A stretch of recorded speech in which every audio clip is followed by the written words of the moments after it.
rose between two thorns, or a thorn between two roses? Right. I don't know what it is. Whichever one. That's it? The other two not Mike, coming, or I'm what? gonna run I don't know. I'm sure they'll be here. I think you should. You and me. Hold hands. Hi, Ruth. Things I say. How are you? I'd like to call the May 5th, 2010 Town Council meeting to order and ask that you stand and join me in the Pledge of Allegiance.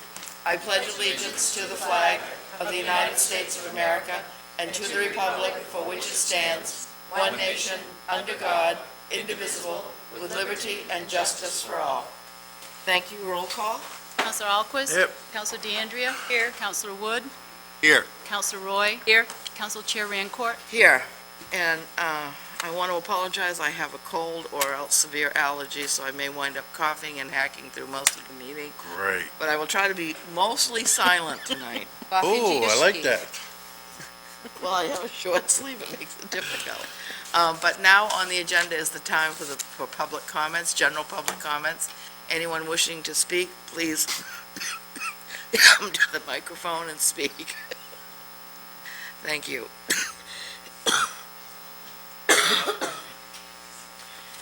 Good evening. Jacqueline Perry, 215 Black Point Road, and also a member of the Board of Education. I had no intention of speaking last week, and therefore I had not prepared my remarks. And as a result, I don't think that I made the point that I was aiming for. First of all, I was not criticizing our police and fire departments because they have grown. The point I was trying to make is that all departments have grown because our town has grown, and we need the services provided. I did not even mention the growth in community services and the number of citizens served by those programs. We are not a stagnant town, thank goodness. But now, we use plows and snow blowers to move snow rather than shovels. Therefore, we need to have skilled people with the right tools for the right job. And that includes teaching and learning. We are a great town. How it is run and how it is financed is in your hands. We only ask that our students and the education department be treated fairly. Good luck. Thank you. Anyone else wish to speak at this general open time? Come right up, please. I forgot to say you need to state your name and address. My name is Heather Siraki. I live at 32 Glendale Circle in Scarborough. Mr. Hall, members of the council, I'm here to express my thorough opposition to bonding laptops as part of the capital improvement plan, also known as CIP, as currently proposed by the school board. As I understand it, the CIP request to purchase 1,100 laptops, one for each high school student, will cost $668,000. This does not include all of the hidden costs, the debt service, the need to hire staff members to issue, monitor, and maintain the laptops, and the replacement costs. Going into debt for items of such a high depreciation rate is unwise. I am confused. Laptops with such short lifespans are not actually capital improvements, so why are they in the capital improvement budget? I'm also confused by our town charter, which indicates that the town needs to approve of expenditures for projects in excess of $400,000. If you can justify this expense by breaking this down into 1,100 individual laptops, then why do we have this phraseology in the charter at all? Almost every item can be broken down into smaller parts. A bus, for instance, could be ordered piecemeal: tires, engine, seats. A structure could be windows, doors, foundation. I am concerned that the town of Scarborough is already $68 million indebted. It is no surprise that we are heading into another tight budget year. Next year's budget will be even tighter than this year's. I fail to see the logic of acquiring more debt just because we have a good bond rating. This laptop program is not a want. It is a want, it is not a need, and it has many hidden costs. Don't get me wrong, I'm very supportive of the high school in its efforts to improve technology course offerings. It was shameful to learn that only 2 years ago, Scarborough High School was the only high school in the state of Maine that did not offer even one technology class. And this past year, the school board did hire 2 full-time technology teachers. I'm also supportive of investing in providing access to higher-level academic courses, for instance, the advanced placement courses. This laptop program will be a very long relationship. In 2 years, we will need to replace approximately 250 of these, one for each incoming freshman, because we will be giving, courtesy of the taxpayers, a free laptop to each graduating senior. This also fundamentally changes the way education will be delivered. This is a shift away from textbooks to paperless, as texts are downloaded into laptops. Instead of buying books, we will be buying software and upgrades. I have 3 sons. 2 are engineering students. Both use textbooks at college. My oldest son is an electrical and computer engineering student who will be working on a project at MIT's Lincoln Lab this fall. My sons both agree this is a bad idea. After consulting with many teachers, parents, and several other engineering students, the overwhelming reaction is of deep concern. Why are people in opposition? To begin with, those working on this proposal appear to have carefully managed to work on this idea without surveying those who would be directly affected, namely the students, parents, and taxpayers. Laptops quickly become obsolete. Bonding should be reserved for land purchases or for items that will be used well into the future. Since the new facilities manager, who is leaving shortly, did such a good job of keeping costs down and saving us money, this doesn't mean that a spending spree is in order. With only 20,000 people living here, and far fewer than that who are actually paying taxes and working, simple math shows that the debt already stands at $3,400 per person. Mrs. Zaraki, your 3 minutes is up. Thank you very much for Thank listening. you so much. I would like to leave my comments with you. Thank you. That will be appreciated. Anyone else who wishes to speak at this time? Okay, seeing none, I'm going to move along. Adjustments to the agenda? Oh, no, we need to do the minutes.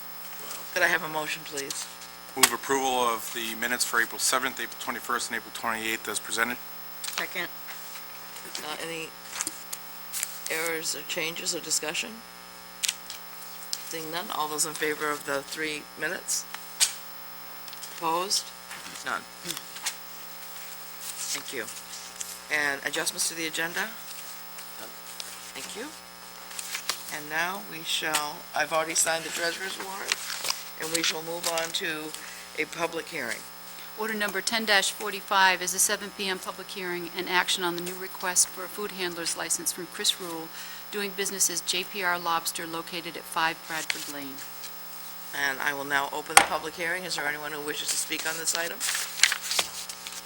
Seeing none, I'll close the public hearing, and, Move approval of order number Thank you. 10-45. Second. discussion? Seeing none, all those in favor? Opposed? Thank you.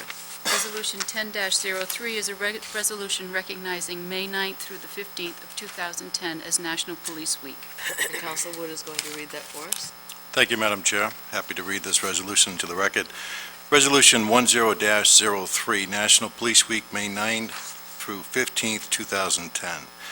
Be it resolved by the Council of the Town of Scarborough, Maine, and Town Council assembled, that whereas the police officers of America have worked devotedly and selfishly on behalf of the people of this nation, regardless of the peril or hazard to themselves, and whereas these officers have safeguarded the lives and property of their fellow Americans, and whereas by the enforcement of our laws, these same officers have given our country internal freedom from fear of the violence and civil disorder that is presently affecting other nations, and whereas these men and women, by their patriotic service and their dedicated efforts, have earned the gratitude of the citizens, and whereas established in 1962 by President John F. Kennedy in a joint resolution of Congress, National Police Week pays special tribute to those law enforcement officers who have lost their lives in the line of duty for the safety and protection of others. And whereas ceremonies are held in Washington, D.C., and in communities across the country, and whereas National Police Week is a collaborative effort of many organizations dedicated to honoring America's law enforcement community, and whereas principal organizers of National Police Week are national law enforcement officers Memorial Fund, Fraternal Order of Police, Fraternal Order of Police Auxiliary, and concerns of police survivors. Now therefore, be it resolved by the Town Council of the Town of Scarborough and Town Council assembled that we do hereby proclaim the week of May 9th through 15th, 2010, as National Police Week in recognition of the service given by the men and women who night and day stand guard in our midst to protect us through the enforcement of our laws, and invite the citizens of the town of Scarborough to observe such week by thanking those individuals who put their lives on the line to make our community safe. Signed and dated this 5th day of May, 2010, on behalf of the Scarborough Town Council and the Town Manager of Scarborough, Maine, Carol S. Rancourt, Council Chair, and Yolande P. Justice, Town Clerk. Thank you. Could I have a motion? I'll That was phrase in that the in the form of- form Oh, of that a was, motion. could I have a second? Thank you. Discussion. Council Wood? I'll simply say thank you. It was an honor to read that into the record, and I will thank the police officers of the town of Scarborough, men and women who have certainly lived up to our high expectations and safeguarded us throughout the many years that I've been in town. And there's a long list of accomplishments that we can all speak to, and it runs anywhere from handling our traffic accidents to some of the crimes that occur throughout the town, to even stepping up and making sacrifices and paying benefits to ensure that the citizens of the town of Scarborough are always in the foremost of their interests. So it's an honor to recognize them for next week. Thank you. Okay, all those in favor? Opposed? Thank you. Under Old Business, Order Number 10-23 is a second reading on the proposed amendments to Chapter 405, the zoning ordinance regarding the Rural Residence and Farming District, the RF, and a Rural Resident Farming and Manufactured Housing District, the RFM, and to create new definitions and performance standards associated with agriculture. Dan, did you want to give just a very brief overview of this one last time? Sorry. That's okay.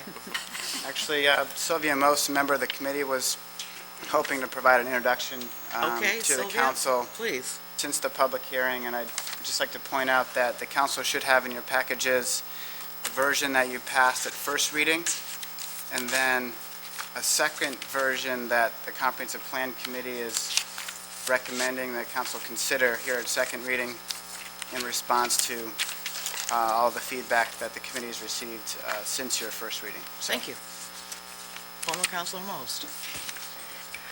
Hi, it's a pleasure to be here. I stand before you as a member of the Comprehensive Plan Implementation Committee. Since the council held a public hearing on this order, the Comprehensive Plan Implementation Committee had a special meeting last week where we discussed the comments that were brought up at the public hearing and considered the feedback, and we have some revisions to offer you. I'd like to thank the public, the planning board, and the council for the input that we received. The direction was actually very helpful for helping us improve these amendments and better allow farming, forestry, and other rural uses in our town to be expanded. This process, as you may know, has been going on now for over a year. We began working on this ordinance change a year ago with a public hearing and a focus group, and we've gone through quite a few discussions since then, and I think all that input has made this an exceptional package of changes. So as you were instructed, your council packet has a copy of the RF zone that's got red, yellow, blue. It's got quite a bit of strike-throughs and underlines. Since the public hearing, the items that I'll be discussing are actually highlighted in yellow throughout the ordinance. First of all, a member of the public recommended that commercial stables be a permitted use and not require a special exception approval. We discussed this suggestion, and after consideration, We agree that commercial stables as a permitted use, it should be a permitted use given its similarity to other agricultural uses that we have recommended that we allow.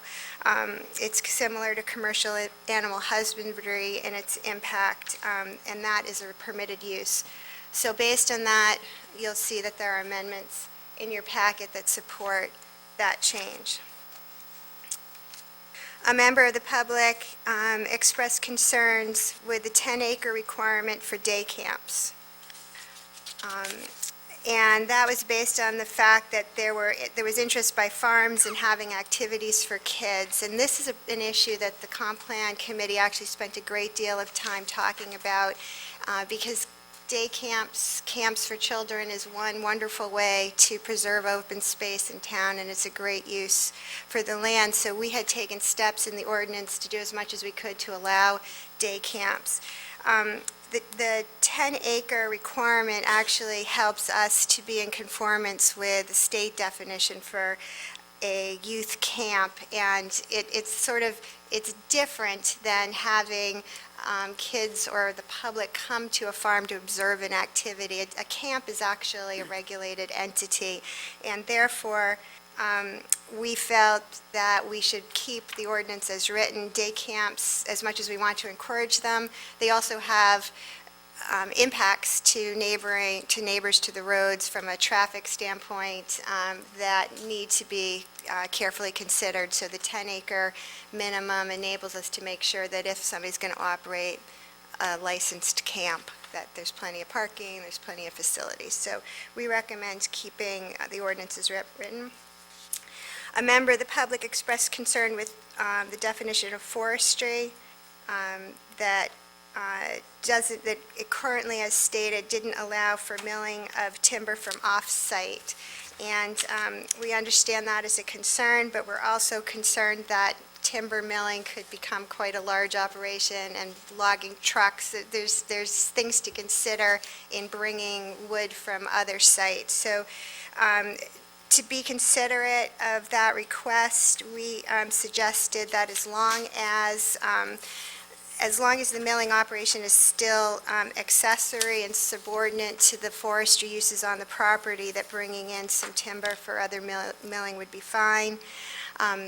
Once milling becomes a principal use, it becomes something that ought to be moved into our industrial zones, and we have industrial land in town suitable for that purpose. There were two other items that we discussed. There was a question regarding why site plan review is required of agricultural product stores, and that's related to the size of them. Agricultural product stores allow up to 1,000 square feet of retail area, plus greenhouse, outside products, and these can become busy operations with traffic considerations. So we feel that that should have a planning board review. And there was public interest in allowing more than 2 off-premise farm stand signs. And we further reviewed the ordinance and saw that, in fact, it allows for 4, so that concern's taken care of. So that is a summary of the public input that you received at the last council meeting and our discussion of it.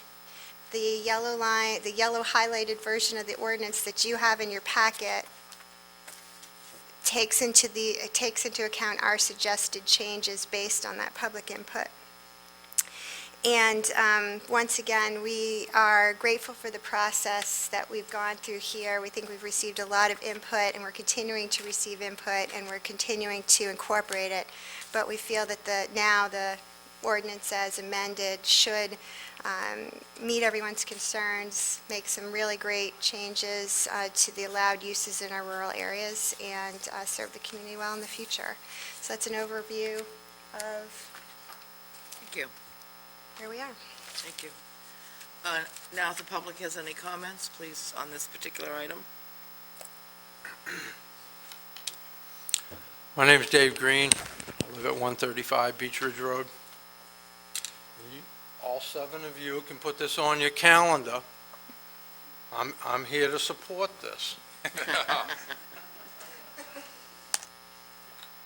I've been with these people, the Comprehensive Plan Implementation Committee, since they started. They dealt with other zones, they dealt with my zone. I'm one of those people, I care what happens in my zone. What happens in someone else's zone, that's their issue. I will support this. I think and I want to thank them for going back, since I was here the last time, in front of this council.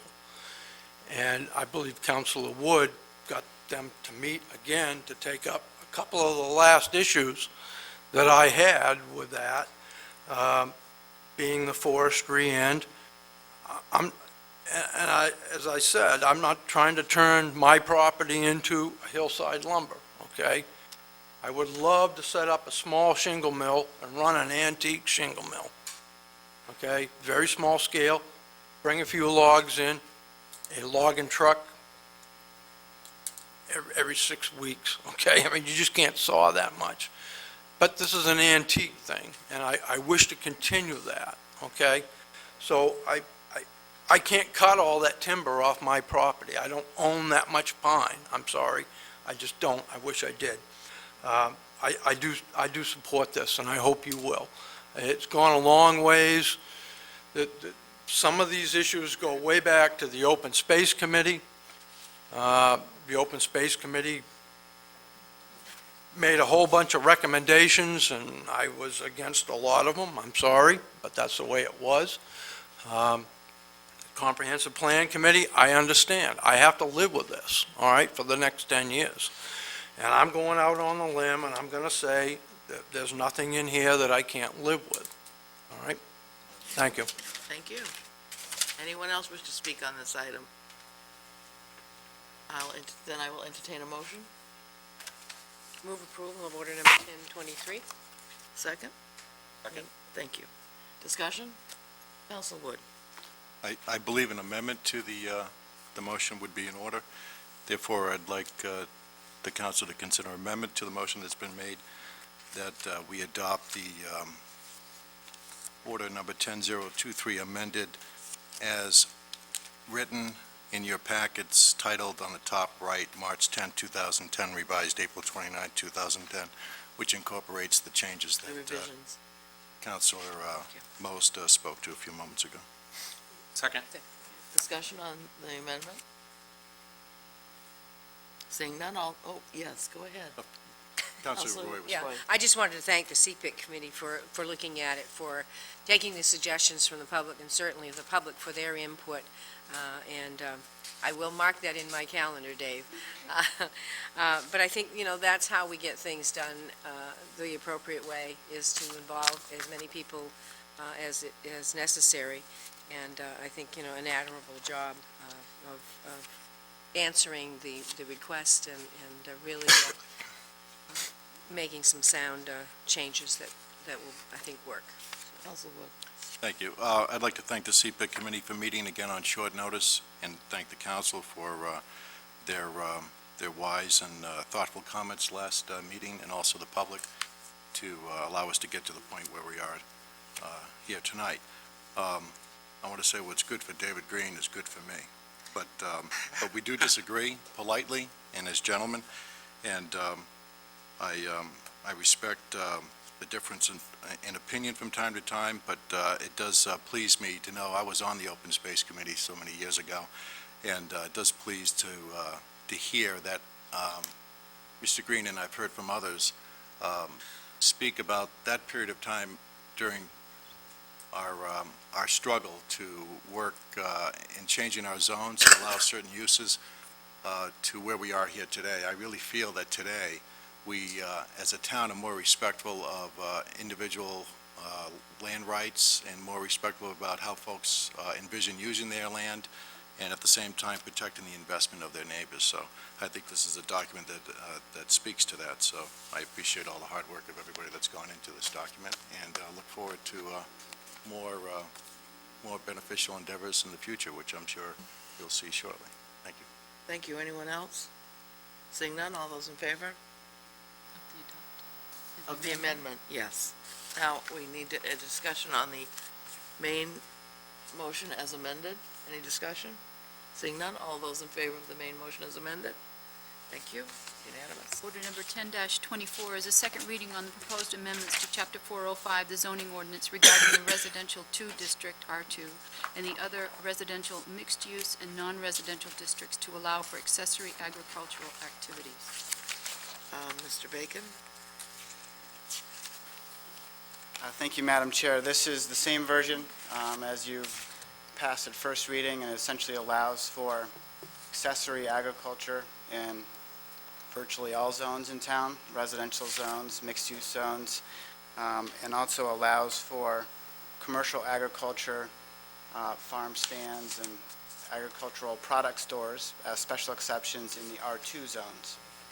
Thank you. Anyone wish to speak on this item? Seeing none, could I have a motion? Move approval. Second. Discussion? Seeing none, all those in favor? Thank you. Order number 10-25 is a second reading on the proposed amendments to Chapter 405B, the Site Plan Review Ordinance, Section 2, Applicability, Subsection B, Activities Exempt from Site Plan Review. Mr. Bacon? This is the third of this package of agricultural changes, and it's a clarification in the site plan review ordinance that agricultural buildings, barns, et cetera, don't require site plan review through the planning board, and that farm stands less than 400 square feet don't require planning board site plan review. Thank you. Anyone wish to speak on this item? Then may I have a motion? Move approval. Second. Discussion? All those in favor?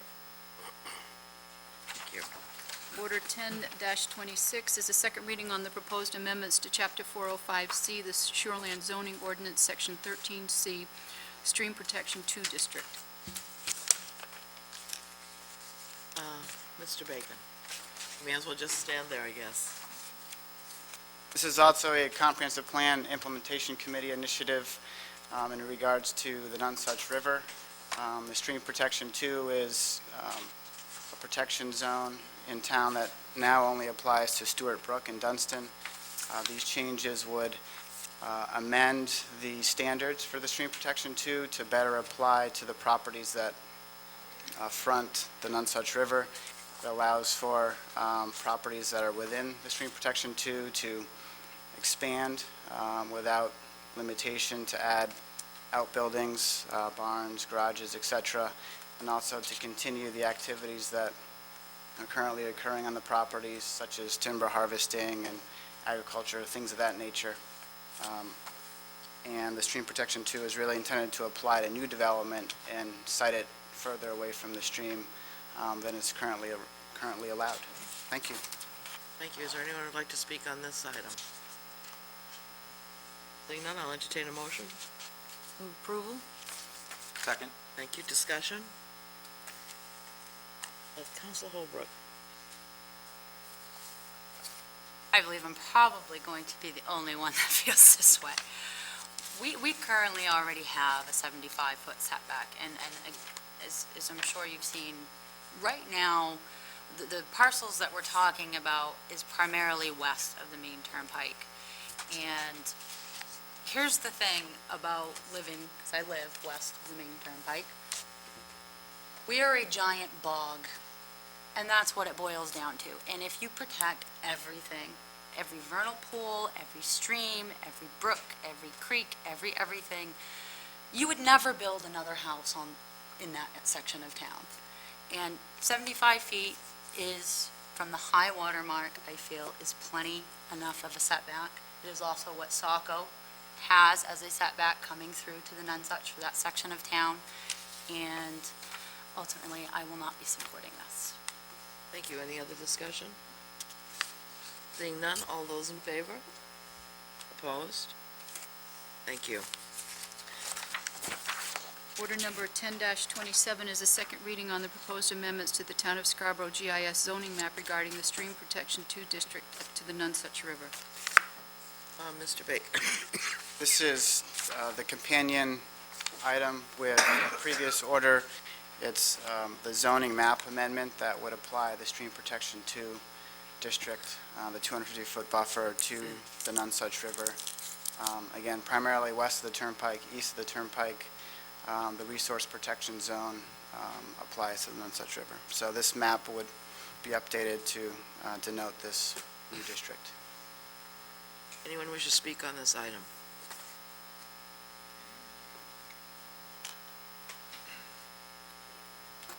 Dave Green, 135 Beech Ridge Road. I guess I missed my calling on the last one. If you want to take 250 feet of my property, because I happen to own property along the Nonsuch River, then I certainly hope that this town is willing to compensate me for that. Okay? Because that is definitely a loss of the value of my property, because the bottom line in every piece of property west of this turnpike is their house lots. That's the true value of any piece of property. Now, if you want 250 feet setback from that Nonsuch River, which far exceeds the state minimum, then I hope you're willing to compensate those who own that property. And if we're not, as a town, then don't do it. This is a takings of pure personal property. That's the way I view it, and I understand Councilor Wood, he goes back to the Open Space Committee about property owner rights and all that. This is another issue as far as I'm concerned. It has to deal with property owner rights. You can't come in here and tell me you're going to exceed the state limit for no good reason. Are you going to pollute the Nonsuch if you don't? Somebody's got to prove to me you need 250 feet before I'm ever going to stand up here and accept that. I'm sorry. Another question from last meeting, and maybe I missed something here. We were wondering how the 250 feet was going to be measured. Is it going to be measured topographically up the 90-foot bank and then over? Is it going horizontal straight line and come back up 90 feet out of the ground? How is that going to be measured? And I don't think that's been answered yet. So I'm not sure how you can vote on something when you don't know how you're going to measure it. Thank you. Thank you, Mr. Green. Mr. Bacon, that was a question at the last meeting. Do you have an answer for that? The distance is measured horizontally, so it's not measured up a slope and then out. It's measured horizontally. Thank you. Okay, I will entertain a motion. Move approval. Have the number. Thank you. Second. Discussion on this item. You want to? Go ahead. I still am against it. Okay, we understand. Anyone else? Seeing none, all those in favor? Opposed? Thank you. Order number 10-28 is a second reading on the proposed amendments to Chapter 405, the zoning ordinance, Section 6, definitions for home occupation, and add a new Section 9.5, performance standards, home occupations. And my favorite person in the room, Mr. Bacon. All right, thank you. As the council is aware, these amendments are in regards to allowing for retail sales in association with home occupations. It also updates the performance standards with home occupations, establishes a performance standards section for home occupations as opposed to having the standards in the definition. Like with the first item you entertained, you have two versions in your packages. The first version is what the council supported at first reading, and the second version is a version that incorporates the town attorney's recommendations since your first reading through planning board public hearing and your public hearing, and also includes some changes the council was looking for at first reading, particularly in regards to allowing for lobsters traps to be stored outside. There's standards that there isn't exterior storage with home occupations, and that's been amended to allow for the storage of lobster traps and equipment. There's also a recommendation by the town attorney to make it clear that motor vehicle repairs and towing operations aren't permitted as home occupations, and I provided a memo from the code enforcement officer explaining the history of that.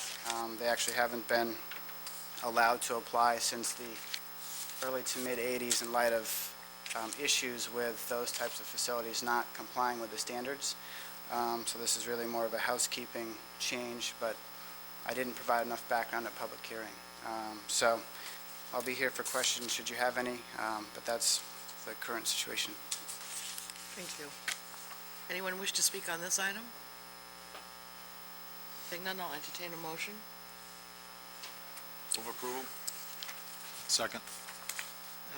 Discussion? Council Wood? And then Council Holbrook. I'd like to make an amendment to the motion. I'd like to ask that the council consider a motion to approve what was referred to by the town planner as the second version, with the exception, in its entirety, with the exception that under 10A read, the total area devoted to retail sales is limited to 200 square feet and must be fully enclosed within a building. I'd second that. A discussion on that? Oh, it can't just, we'll have to get to you after we vote on this motion. I'm sorry. Discussion on this motion? Sure. This amendment? This amendment. So we're doubling that to 200, and that's what we talked about the last meeting. We needed to do that, so that takes care of that, right? Actually, I thought we discussed, the discussion was 400, the same as the farm stands. So this is increasing it, but I don't think it's what we discussed at the last meeting. Council Wood and then Council Roy and then Council Wood. I think some of the discussion relative to that space was, if you read it, the total area devoted to retail sales. So we're talking about the area that would include the cash register and the sale, the point of sale, which would not necessarily encompass the whatever you call them, the tubs that they're in. Council Wood. Okay, thank you. I'd ask the council maybe to refer to the memo from Dan Bacon. I think it's important that we recognize that when we speak about the 400 square feet, it was really in reference, what is in reference to commercial farming and an accessory building, if you will, towards that endeavor or to complement that endeavor, where here what we're talking about is a home occupation. And in a home occupation, we're talking about something that is accessory to the principal use of that property, which is a residence. And also, we're not limiting this definition or this use to any specific zone in town. This can occur whether you're in the R4 zone or the RF zone. So I feel it's important that although 100 square feet, certainly I think it was deserving to be considered to be increased. I think 200 square feet offers folks ample opportunity to devote that much area or less to just the retail sales component of their activity and still maintain that residential feel that is so important when we speak about a home occupation. So I would hope that the council would endorse that explanation. Councilor Alquist. But I thought our discussion was around the fact that, somebody selling lobsters or whatever, they got a lot of tanks that takes up room, and they needed more space, and that's why we were going to go with what the farm stand square footage was. I checked around a couple of places, and they just need the room for not so much storage, but again, the tanks, which I guess is storage, but, the tanks and the filtering system is what I'm trying to say. So I think, Mike, we ought to look at that a little bit. Council Wood. Thank you, Madam Chair. Yes, I respect Councilor Alquist's concern. It is my sense that when we consider 200 square feet, we're basically talking about one bay of a two-car garage. And it also does not limit an individual who's endeavored in home occupation selling lobsters to have those tanks outside of the retail sales area, which speaks a little bit to what Councilor Roy is saying. you need not have to have your tanks in the retail sales area. This is meant to provide an area for the individual to conduct the transaction of business and maybe a small display.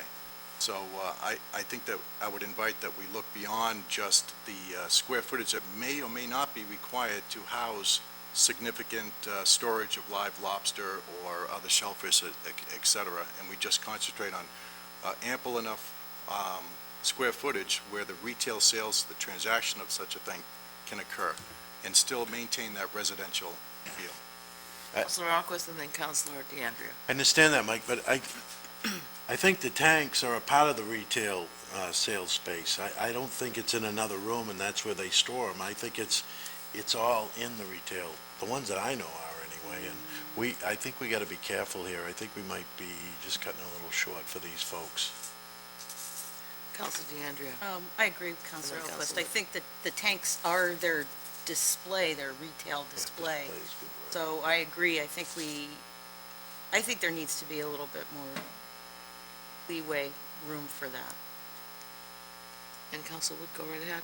Thank you. I respectfully acknowledge the difference of opinion in this area, but I visit one home occupation that I have in my mind right now, and I have to tell you, with the tank, the square footage that they've devoted to their retail sales, including the tank, is, I haven't taken a tape measure, but I'm a fairly good judge of measurement, and I would say it does not exceed 75 square feet, give or take. So I do acknowledge that there may be folks who would fill up 200 square feet and devote a lot of it to the storage of live lobster and the like.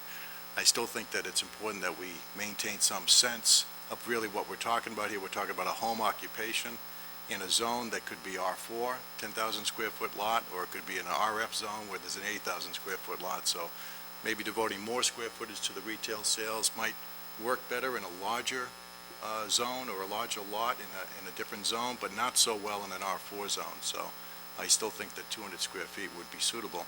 And certainly, if the council sees to pass this, and we find later on that there are folks that are realizing hardship from this square footage and needing more, then I think that we'd be open-minded to consider those individual cases and maybe make a change to this. But absent of what I've heard so far, I don't know of any specific instances where 200 square foot wouldn't be suitable. But I'd be interested in hearing them if they're out Thank you. there. Anybody else wish to comment on the amendment? Did I ask if the public wanted to speak on this one? Did I? I did, okay, I couldn't remember. Okay, all those in favor of the amendment from Mr. Wood? Opposed? Thank you. And Council Holbrook, did you have an amendment Yeah, go ahead. or discussion? Make it 400 feet. Can I make two then? Go for it. Well, I had two things, actually. I would like to increase it to the 400 feet like the farm stands is. I think, again, good for the goose, good for the gander. My other qualm, if you will, we've had, I'm looking at number 12, the motor vehicle repairs and motor vehicle towing business that was added. And I'm kind of, we've had a policy in place where we had no rule to enforce it, which is interesting enough. But my thing is, I'm looking at this saying, if you can manage to do this, if you can run a tow truck out of your house, and you can't have any outside storage, if you can do that without having outside storage and cars and everything else, then why not let them do that? So I'd like to remove number 12, and I can do this as two separate amendments, if I that's think you easier. should. You should. An amendment for the 400 square feet for the devoted retail sales on 10A. Okay, before, I just have a technical advice here, that before you redo the amendment, we have to vote on the main motion. Okay. It's not active. What do we have to do? Be specific. She has to make a motion to amend the main motion. Main motion. Okay. That would, Line 10A. to do 400 feet. And But we also have You to want to do that adopt separately, the amended version, the original amended version, with an additional amendment of.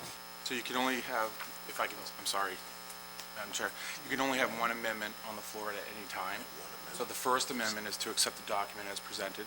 Okay. If that passes, or even if it doesn't, then then there can be a second amendment, or to... Third or fourth. Second and third, but they have to be separated to the issues that Councilor Hobart brought up, but you do have to accept the amendment that was presented to us first. Okay. Counselor Wood, do you want to restate your initial to accept the amended version, your original motion? No, you can just do that now. I'll make the motion. Okay. You didn't have to.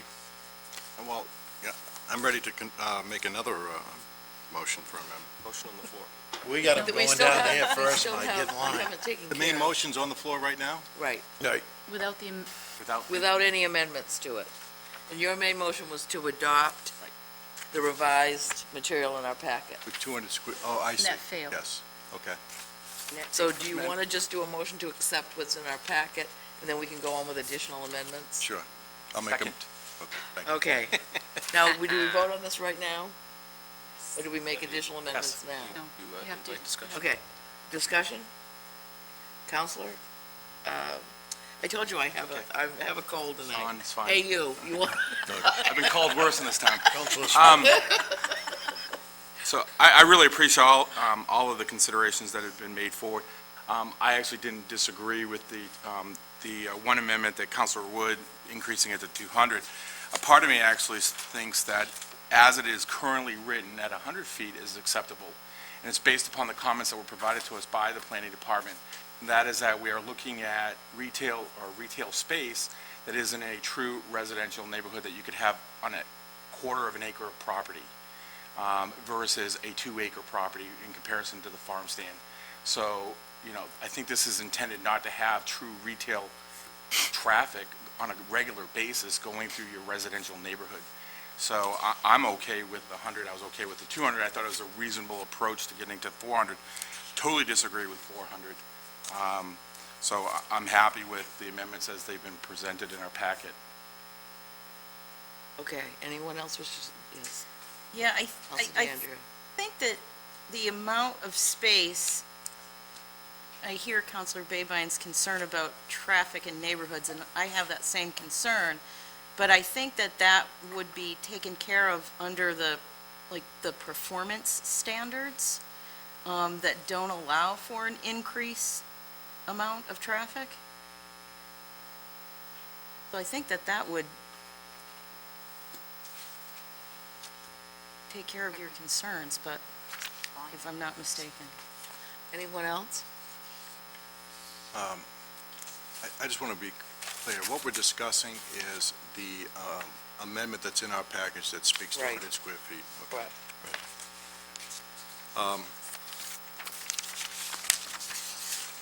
I'm not sure that would cover that.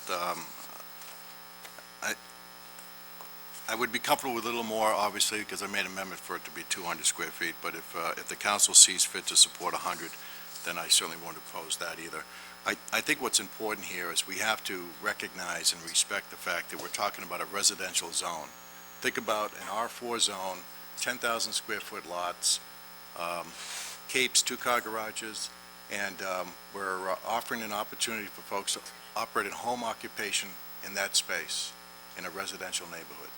And I think that we need to be really sensitive that we don't want to change the character of what that neighborhood and what that residential zone is all about. So I'm opposed to going too far on the square footage discussion. But I can support the amendment that's on the floor at the present time. Any other discussion right now? what's on the floor right now? What's on the floor is the last page of this Yeah. packet, with no changes to it whatsoever. But we can amend that after. But we can amend it afterwards, that's the advice I've been given. And what's also, may I? Yes, What's also on the floor is also the prohibition of motor vehicle repairs. And That's motor correct. vehicle towing. Yes. and we have already heard we're going to have an amendment to that. And I Can s- we do that? Yes. We have After you voted. Afterwards, That okay. confuses. Okay, all those in favor of the amended motion, proposed amendments in our packet, the amended version, please signify by raising your hand. Opposed? Now, Counselor Holbrook, you have some amendments. I'm going to do these one at a time. My Okay. first amendment would be on item number 10A to increase to 400 square feet. Second, for purposes of discussion. Discussion. Counselor Wood and then Counselor Holbrook. Okay, again, I would, Counselor Roy. I'm opposed to the amendment. I think 400 square feet, and who's to say what 400 square, I mean, it seems to me that a lot of folks are using 400 square feet because they're equating it to the 400 square feet that we're talking about when it relates to commercial activities in a farm stand. And this is a different animal. No pun intended. This is a home occupation. This is not a commercial venture in a zone that's been approved for such, and an entity, an operation that's gone through the approval process, zoning board of appeals and also, so I would be opposed to increasing to 400 square feet. Thank you. Counselor Holbrook, you were next. I just wanted to put out there that to the concern of the traffic and generating more in a residential neighborhood. Number 7 clearly states, "The traffic generated by such home occupation shall not increase the volume of traffic so as to create a traffic hazard or disturb the residential character of the immediate neighborhood." If the business becomes a nuisance, this takes care of that. Thank you. Counselor Roy. I guess two things. One, I look at the definition of home occupation, and I have to concur with Councilor Wood. It says, "shall be clearly incidental and secondary to the use of the dwelling unit for residential purposes." And that, so, and in that light, I'm really not in favor of increasing the square footage. And secondly, as far as traffic generation, how do you monitor that? You know, it's nice to make all these rules, but who and how are we gonna monitor the traffic? Other than, by citizen complaint. I think, it's. Counselor Babine. Just to concur with the statements of Councilor Roy and Wood, larger retail space is intended to attract and increase the traffic of customers that come to that dwelling to purchase whatever is being sold. So if you think about it, a 400 square foot retail space that can hold that many people, you're talking about a 20 by 20 garage, which is a standard garage for a dwelling. And if that's on a quarter-acre property like it is on mine, I cannot imagine what type of traffic, in order to support the whole concept of the sale, of the transaction, the traffic would be huge. It would have to be huge. And that, to me, it totally is contradictory to the purpose of a home occupation. We're not talking about a single person's office that's in a basement. You're talking about selling a lot of goods out of a home to support that.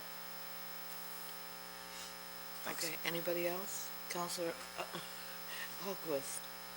I support the 400 feet, square feet.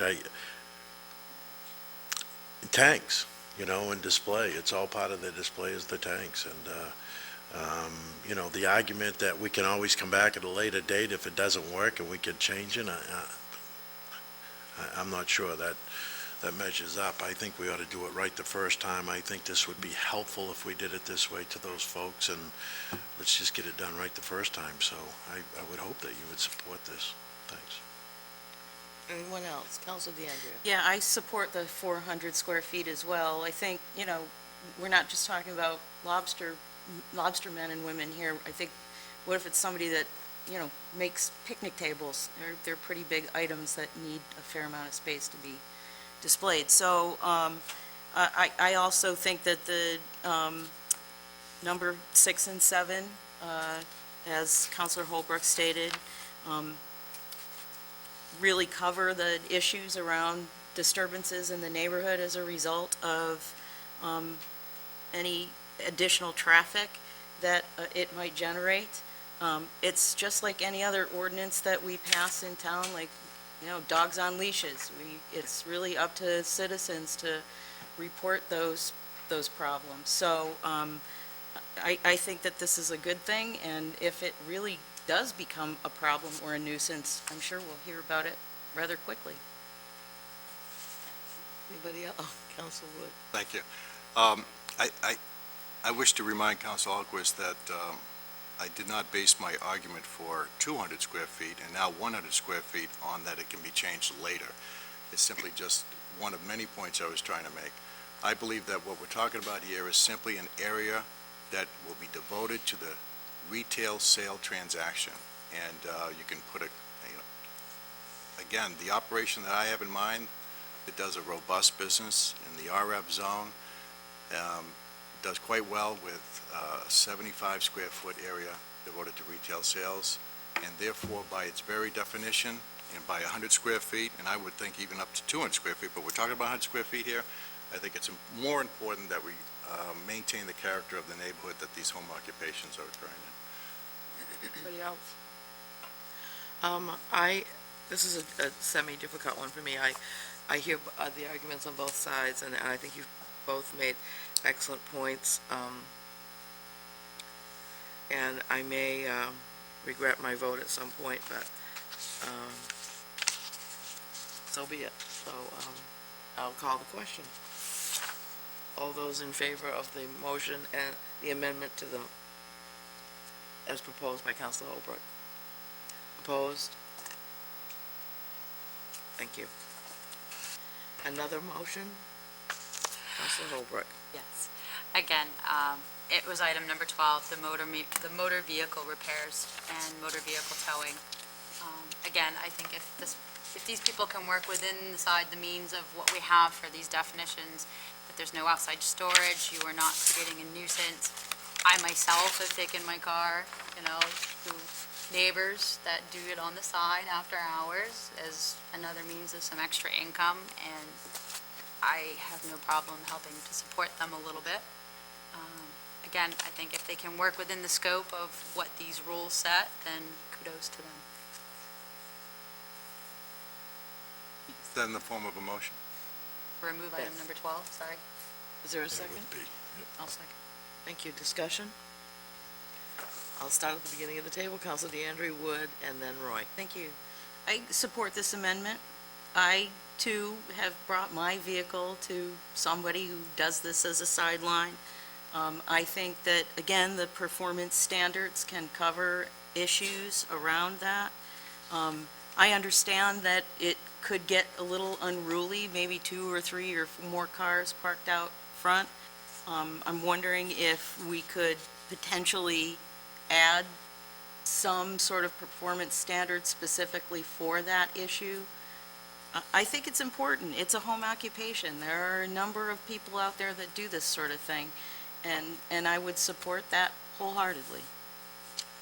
And hopefully they would work on my car. Councilor Wood. Okay, well, my ability to persuade certainly is not working tonight. I hope it Those works. dark glasses on, Mike. I hope it works on this, because I'd like everyone, I don't know where everyone lives in town, certainly, I don't know what zones they live in, but I live in the RF zone, in the bog, as it was referred to, high water table, well, septic, and next door to me, a well-intentioned, sincere, and honest individual repairing motor vehicles has a mishap. Completely unintentional, an accident, where gasoline, oil, antifreeze, and a number of other contaminants make my land uninhabitable. Now, who do I go to then? Do I go and look up the performance standards and ask for some relief? We're talking about a residential zone. We're talking about a home occupation that is ancillary and secondary to the principal use. It seems to me that we've got these things backwards here. There's places in town that we have zoned for these kinds of uses. I'm all for folks making a living in their garage, but I ask this council to please consider what is in front of them right now. We're not talking just R4 or RF, all zones in town. Imagine a full-bore repair shop going on, with a small sign that meets standards, with the shades drawn in their garage, but with an air gun going off in the middle of the night? Are we going to talk about hours of operation now? This is more complicated, I think, than what we have in front of us tonight to consider. And I hope, and maybe I'll have to ask for another few minutes, but I hope, as I hear from other councils, that we can, that this kind of thing can resonate with folks. It's about an activity that is consistent with what we believe to be in a residential zone. And I don't see how this can be. I just don't see it. Pretty soon, we're going to have aircraft mechanics going on. I mean, where's the limit? Where's the limit here? We have places in town where this is properly, where we have zoning where this can be properly conducted. Thank you. Council Roy. I just envisioned Mike bringing planes home from the airport. But anyway. It's one of his side businesses he hasn't told us about yet. I have to concur that I don't think that motor vehicle repairs or towing business belongs in the residential area. I believe I'm in an R4 zone, but there are a couple instances in my area where repairs are done. They don't do it in the garage, they do it out in the middle of the driveway. There are currently 4 junk cars piled in the back, and it goes on a continuum. I have another neighbor who does repairs on their own vehicle, loves to rev the motor. So, just with somebody that resides in the home making repairs on their own vehicle can be disturbing to neighbors. Not everybody works 7 to 3. Some people work 11 to 7 at night and sleep during the day. So I think, it's much more disruptive to the residential zone, particularly motor vehicle repairs and the towing business, much more disruptive to run it as a business. So certainly, you drive into your neighbor's garage and he does some minor repairs and then you leave, that's one thing. But when it's a business, then the potential is there for those vehicles that just couldn't get fixed to end up in the backyard, side yard, et cetera. And we already have ordinances that prohibit no more than 2 vehicles in any yard without being registered. So I just think it complicates the picture, and it's not an occupation that belongs in residential areas. I mean, we're very cautious about even allowing, repair shops for automobiles along the Route 1 corridor, except for those that are currently grandfathered. So why would we allow them in the residential area? I don't think it's appropriate. Councilor Babine, I think you had a comment? At the last meeting, I actually questioned whether or not I could support the prohibition of it as it was originally intended. But although I had actually made up my mind before coming, I think that Council Wood was extremely persuasive. And this is definitely not something that we need in a residential area. It needs to be properly zoned. And we do have the areas that are zoned for this type of business. So, and I have a feeling that someone who may have a side business fixing 1 or 2 cars in their garage probably isn't coming to town asking for a home business permit and paying the fees. They're doing it on the side without both the town and the IRS knowing it. So I don't really look at that as being a big factor in the consideration. Anyone else? Council Hopper. That big boom wasn't that, it was my fertilizer. Just kidding. Very funny. Big boom? Oh. For myself, I also live in an R4 zone, and I did have not an official car repair next to me, which I think you very eloquently spoke to, Mike. The noise, inappropriate hours, all the kinds of policing, calling the police, and getting calls myself from other neighbors who are disturbed. It is a whole other thing, and I think probably I will not be supporting this amendment. Counselor Alquist. Yeah, I'm not going to support the amendment, neither. I just don't think motor vehicle repair belongs in a residential area. It doesn't make sense to me. And I certainly don't support a towing business. You know, they're up all hours of the night, vehicles are moving, but it's not that Council Wood made such an eloquent argument. It's just, for me, it doesn't make sense. You don't get any slack. Yeah. But it just doesn't make sense, and I know, saying, we got vehicles being stored, and it's never ending. I thought, years ago, former Councilor Most left, but I thought, Carol, we talked about this, and we took a pretty hard stand on this years ago, and it was just for that reason. Well, you remember, Councilor Roy, I'm sure, that a pretty hard stand on this, because we didn't want repairs going on all night, and we certainly didn't want wreckers coming in and out of residential areas all night. So this is something we've discussed before, but I can't support the amendment. Okay, anybody else? All those in favor of the amendment? Opposed? Thank you. Did you get those? I do. Okay.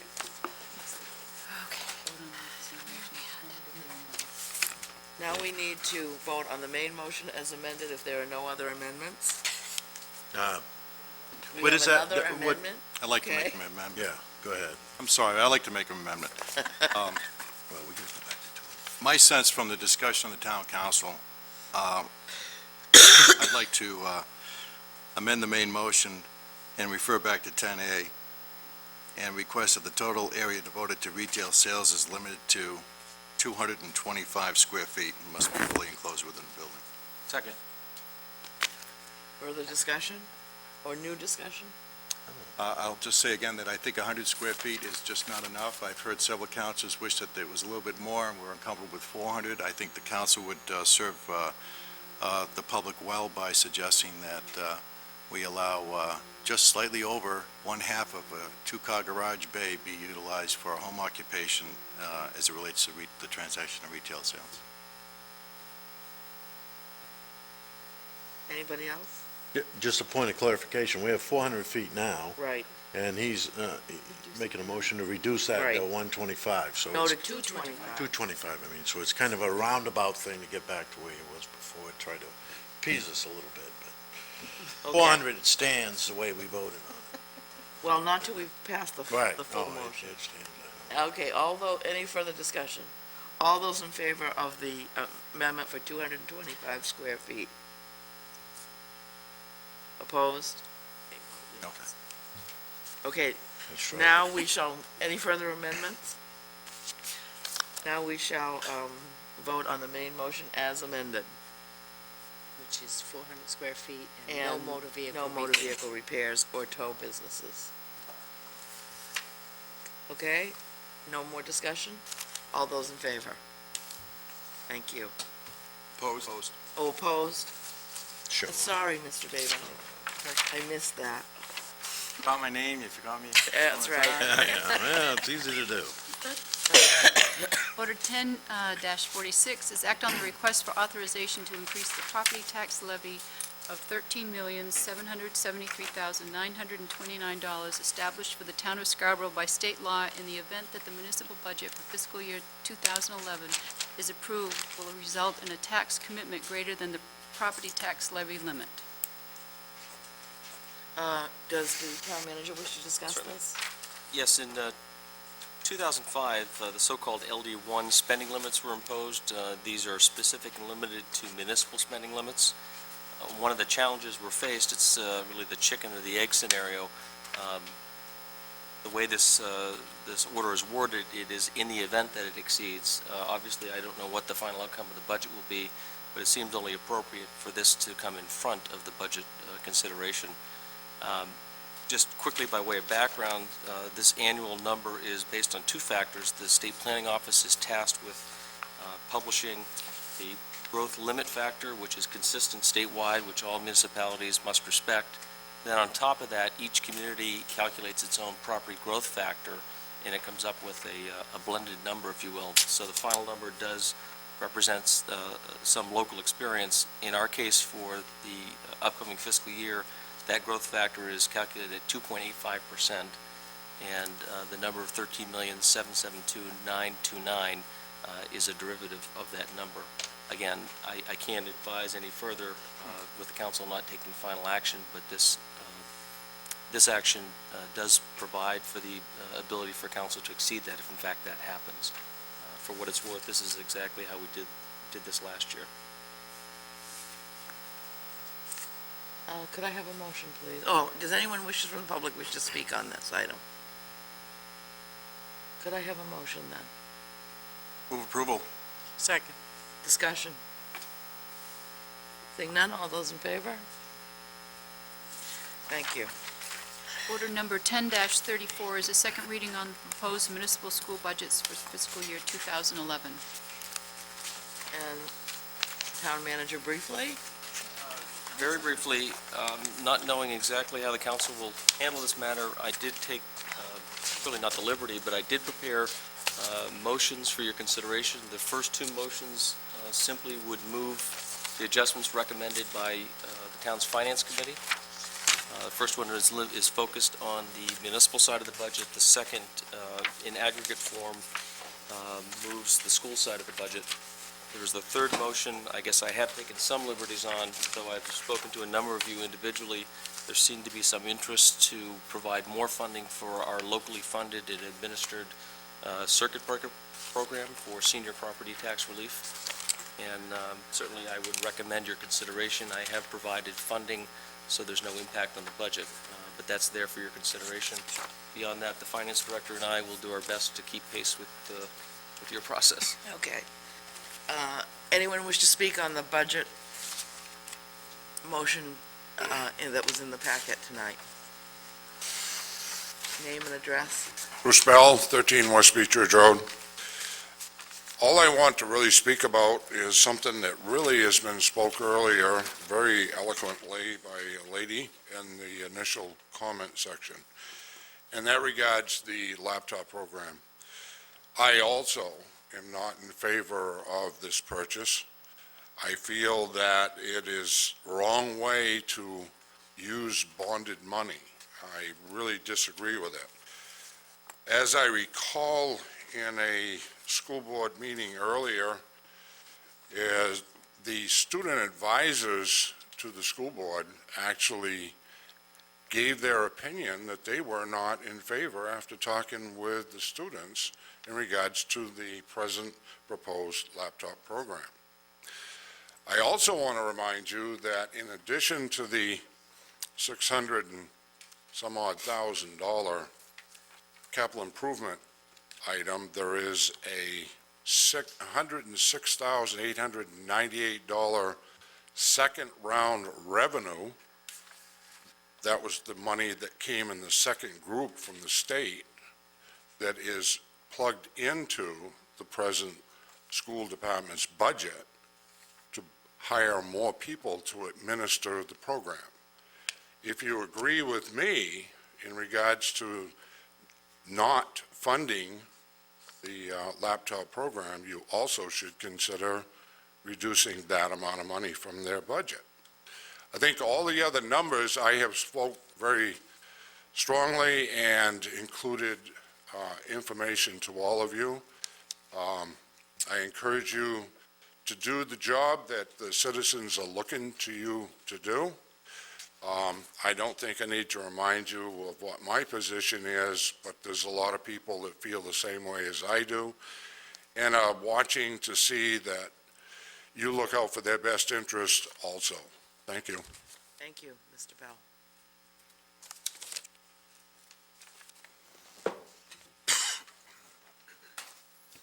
Dave Green, 135 Beach Ridge Road. I'm not going to beat a dead horse to death. I've been up here in front of you people before, council as a whole. And as Mr. Bell spoke, I cannot agree with bonding computers. I'm not against buying computers. It doesn't need to be bonded. There's got to be another way to do it. I don't want my grandkids paying for those computers. I'm sorry, that's not the way to do it. It's going to cost us way too much if we do it that way, all right? Another way to do it, find it. And I too, as Mr. Bell said, I'm not going to come beat a dead horse. I'm sorry. Please, don't make me sit here and watch the town council pat yourselves on the back and say, we think we've done a good job keeping this budget down this year, because I don't think it's anywhere near where it ought to be. All right? There's a lot of money that can come out of that budget. It's not just the schools, it's within the town also. Personal people in this town cannot afford what's going on in their own lives. They can't afford a $144 tax increase for a $200,000 piece of property. I'm sorry. They can't. And you need to be a little compassionate with that. I like to support as much as I can. I'm all for my grandkids getting a good education. My kids got a good education. I have one sitting here. Thank you. Anybody else? Thank you. Mr. Green. Anyone else like to speak this evening?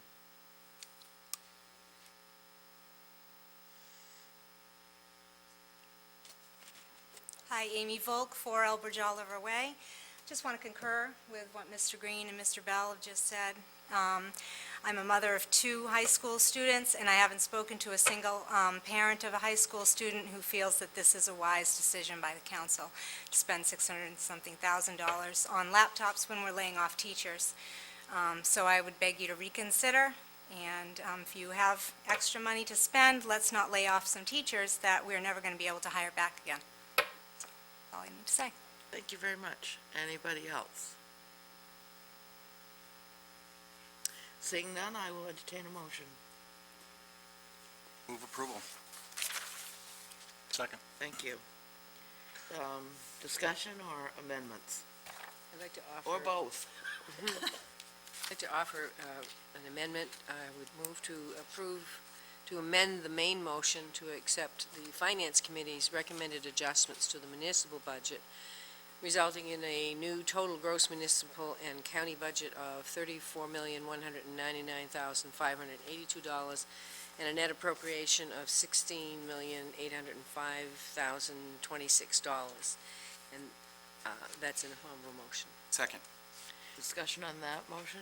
Just Councilor Roy? as part of an explanation, all of the items that are identified in the budget adjustments were items that were there at the first reading, except for the increase, the last one, the increase in the outside agency request. The manager had proposed in his budget an amount of $18,500 for outside agencies, which was only 2 agencies out of the number that had made requests to the council.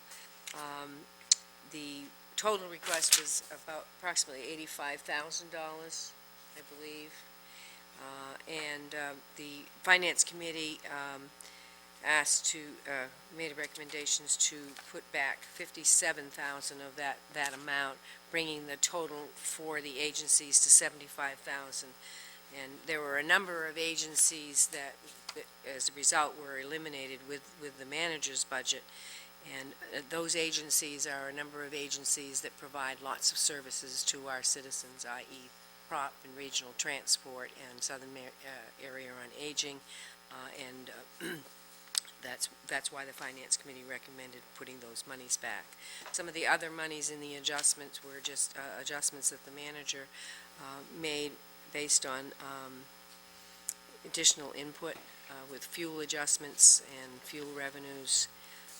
The homestead exemption, reducing the homestead exemption was one because of loss of state monies. It included the 2% part-time increase and reduced the town debt. So a number of items there, but that was the decision of the Finance Committee to accept those recommended adjustments and add to it the $57,000 back to the agencies. Further discussion?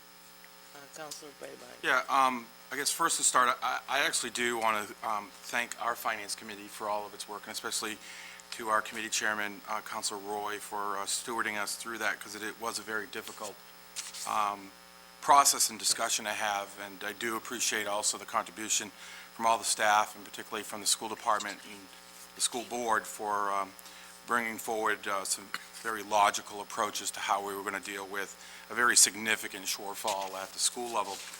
What I wanted to ask, outside of the thank yous, what I wanted to ask was that if we could, as we go through any of these motions and amendments, so that the citizens are clear, as well as ourselves, is that at the same time, if we, to identify what the net impact is to the tax rate with the adjustment, because the question I have is, based on the original presentation, without this amendment, the tax rate would increase to $12.63, or is a 3.95% increase in our overall tax. Does this now increase that more, or is that already calculated in the 3.95? I beg your pardon, the tax rate computation page that's shown that you're just referring to assumes that you've passed all these motions. We had to make an assumption. So, Okay. no, it does not add to that burden. It So the net result of all the motions, if they pass? Yes, If you can keep track of, as we also go along, is 3.95, correct, outside of any other adjustments with the motions that are known correct. coming That's forward. the assumption we made. Yes. Okay, any further discussion? Okay, all those in favor of the amendment? Roll call. Oh, not on this, not to the No, final final. adoption. Okay, that was a unanimous? Okay. Anybody else? Where are we? Number two. Motion 2?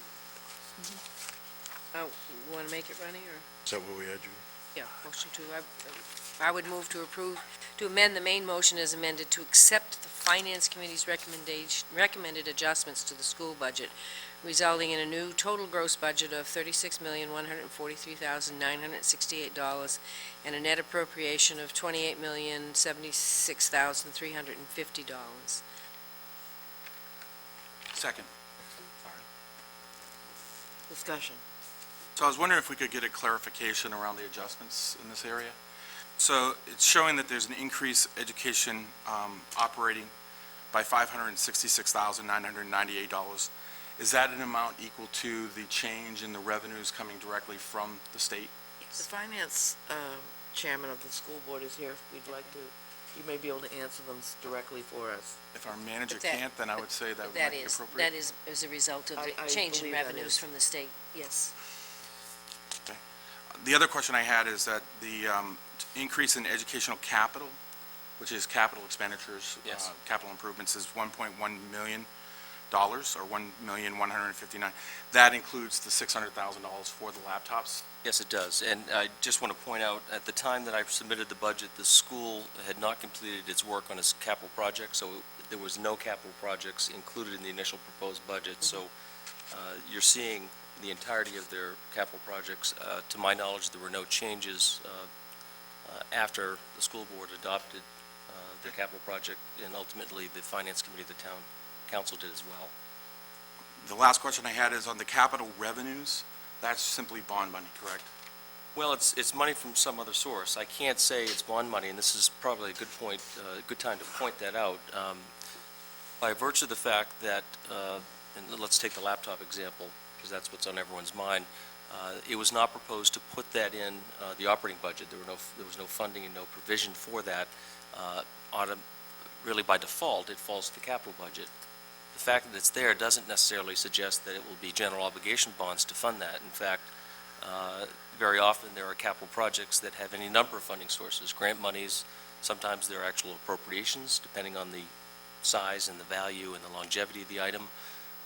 Sometimes they're leased, sometimes they're general obligation bonds. So it has been suggested from the podium tonight, and I apologize for not making it clear,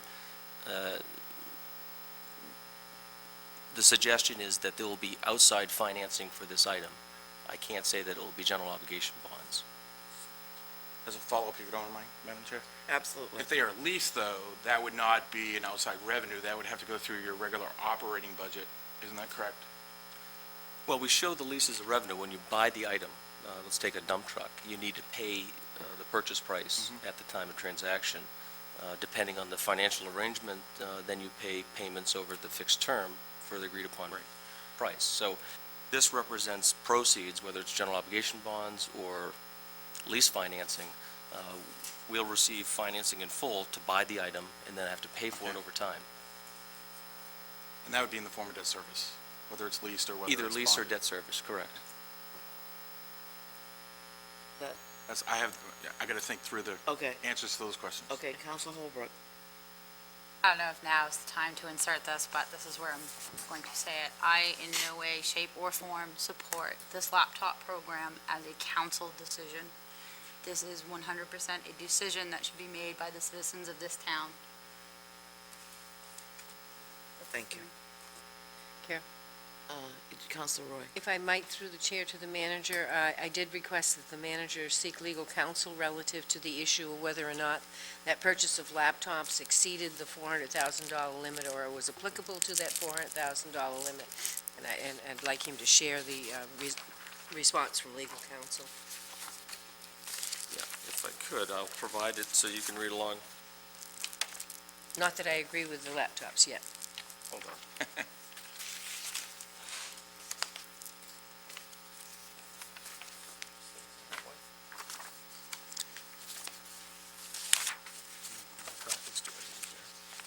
You can have mine. Okay. There you go. Those extras, down. Oops, there's another one. Sorry, Tom, this is your original. Okay. Yes, at the request of many, actually, and this is an issue that I've been thinking about myself, we did pose the very specific and narrow question to the town attorney, whether this proposed use or purchase of laptops for the high school, when considered with the requirements of the town charter, would require voter approval. And essentially, the town attorney, and I need to mention in caution, this is his opinion. It's not a binding decision by any stretch, but for what it's worth, I think it's worth providing this as backdrop. Essentially, he's providing three different rationales in support of the fact that this does not require voter approval. First of which is that, in his estimation, it's not a capital improvement. Goes on to talk about, as commonly used in the law, the term capital improvement refers to a permanent and fixed addition to real estate. Second, it's debatable as to whether a computer would be considered an item of capital equipment. Capital investments are considered those with permanent use or value. Computers do not typically have a long useful life and have very little residual value. And third, and most importantly, he says, the charter imposes the referendum requirement only when the expenditure is for a single capital improvement or item of capital equipment costing more than $400,000. Applying the plain meaning of these words, single and item, the proposed purchase of the 1,130 computers is not the purchase of a single item costing more than $400,000. Again, I caution you, this is his opinion. It's the council's decision. As was mentioned from the podium, if you wish to remove or put this to the voters, there are consequences in the budget, and I'm pleased to walk you through how we need to back that out of this budget in front of you. Okay. Anybody else on? Do I need to make a motion for that? Actually, we have this motion, we have this amendment in front of us, so we need to continue with that. And then you can do additional ones. Anybody else want to discuss this motion? Counselor Wood and then Counselor Babine. This is a hard one, certainly. I am for bringing technology into the educational experience in the best way that we possibly can. And that also includes integrating laptops, computers, if you will, into the everyday learning experience. It's kind of interesting. The only thing that I really oppose is the fact that they're PC-based and not Macs, to be honest with you. But everyone knows that laptops, it's been spoken to, computers, this type of technology has a limited life, and legitimate concerns about bonding, that kind of purchase certainly have been eloquently stated. I understand that this bond wouldn't exceed, is there any commitment that through the chair to the town manager? I thought I heard 3 or 4 years. I mean, we're not bonding 20 years, are we not? If I could, Madam Chair? Yes, certainly. Certainly not. It is our practice to secure financing for only a term that is practical, given the item. I'm pleased to go into more detail, but Okay. we would not exceed financing longer than useful life of the item. And I also recognize an equally strong argument can be made opposing the position I'm trying to take here and speak to. But if not now, when, I wonder, when we'll be in a position to be able to introduce this type of technology and experience to our students. I can't help to think that there's many of us who think that a laptop is nothing more really than what we might think of as an iPod or an iPhone or something that's really kind of optional and a luxury. But today's day and age, it's more than a luxury. It's a requirement that these students come out of high school, enter into college if they choose to go that route, or right into the workplace, to have a certain degree of proficiency in the use of computers. Now, my child is blessed where she is exposed to computers not only at home, but throughout her workday, or school day, if you will, and she's quite proficient at it. But we're talking about learning with the use of this technology, not becoming proficient in email and social networking, et cetera. And I think that this is a very important step this town needs to take. Now, whether this town chooses to take it this year, or maybe next year, or the year after, I'm not so sure. I also heard loud and clear the comment that it's tough. We're looking at a large expenditure in light of the fact that we're not hiring up to 30 people. We're saying that we're laying off 30 people in the school department. I wish not to draw a comparison that way, maybe somewhat because it's uncomfortable to, but I think also that where would we stop with that kind of a comparison? Do we stop putting a new roof on? Do we stop mowing the lawn? I really think that this is important, and I struggle with this quite a bit, but I put a lot of faith in our school department that they would not have brought this forward in this difficult year with all the sensitivities that surround it unless they're ready, willing, and able to implement this program for all it's worth. So for that, Madam Chair, I do support the capital plan that's been submitted to us today. Thank you. And next is Councilor Babine and then Councilor Roy. So I want to ask a procedural question before personal comments or individual comments. I question and would like to ask if it may be useful for us to divide the question between the operating side, which is the increase in the educational operating budget and the revenues, and then deal with the capital improvements second or separate. The reason is that someone who may not support the capital improvement or portion of the capital improvement can at least, because I think that we're going to get into a lot of motions and get a little confused, because it sometimes can be very difficult if that's something that we might want to consider. Go ahead. The only thing I would say, as was mentioned earlier, there are components in the operational budget that should be considered depending on how you choose to deal with the capital item. Perhaps you deal with the capital first, and then you can deal with it that way. First? And Yes. that way we can adjust. So I would like to make a motion that we divide the question, and that we take them in the order of the capital budget first, and then the educational operating budget second, as well as their corresponding revenues. Second. Discussion on that? Seeing none, all those in favor? Oh, sorry. So Councilor Babine. the comment specific, I actually, I've been really, really divided about this, because I think that even in an event of a recession, in an event of downsizing, to much extent is what the school is going through, is that if you have an opportunity for creative and innovative changes that promotes a different way of communicating with the students, delivering the educational services, it's a bonus. Anytime that you can move forward, and in fact, to some extent, I think that we're a couple of years behind of moving forward in this one particular area. I think it's actually a very exciting opportunity.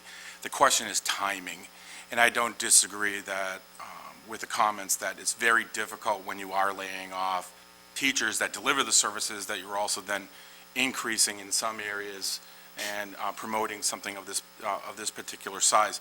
I actually totally agree with the lawyer's opinion around this. It's actually an opinion that's been used in the purchases of Boss Modulars and several other things that we've done, primarily for the school. So I don't think it's necessarily inconsistent, because the fact is that computers aren't permanent. And I actually don't disagree with bonding them.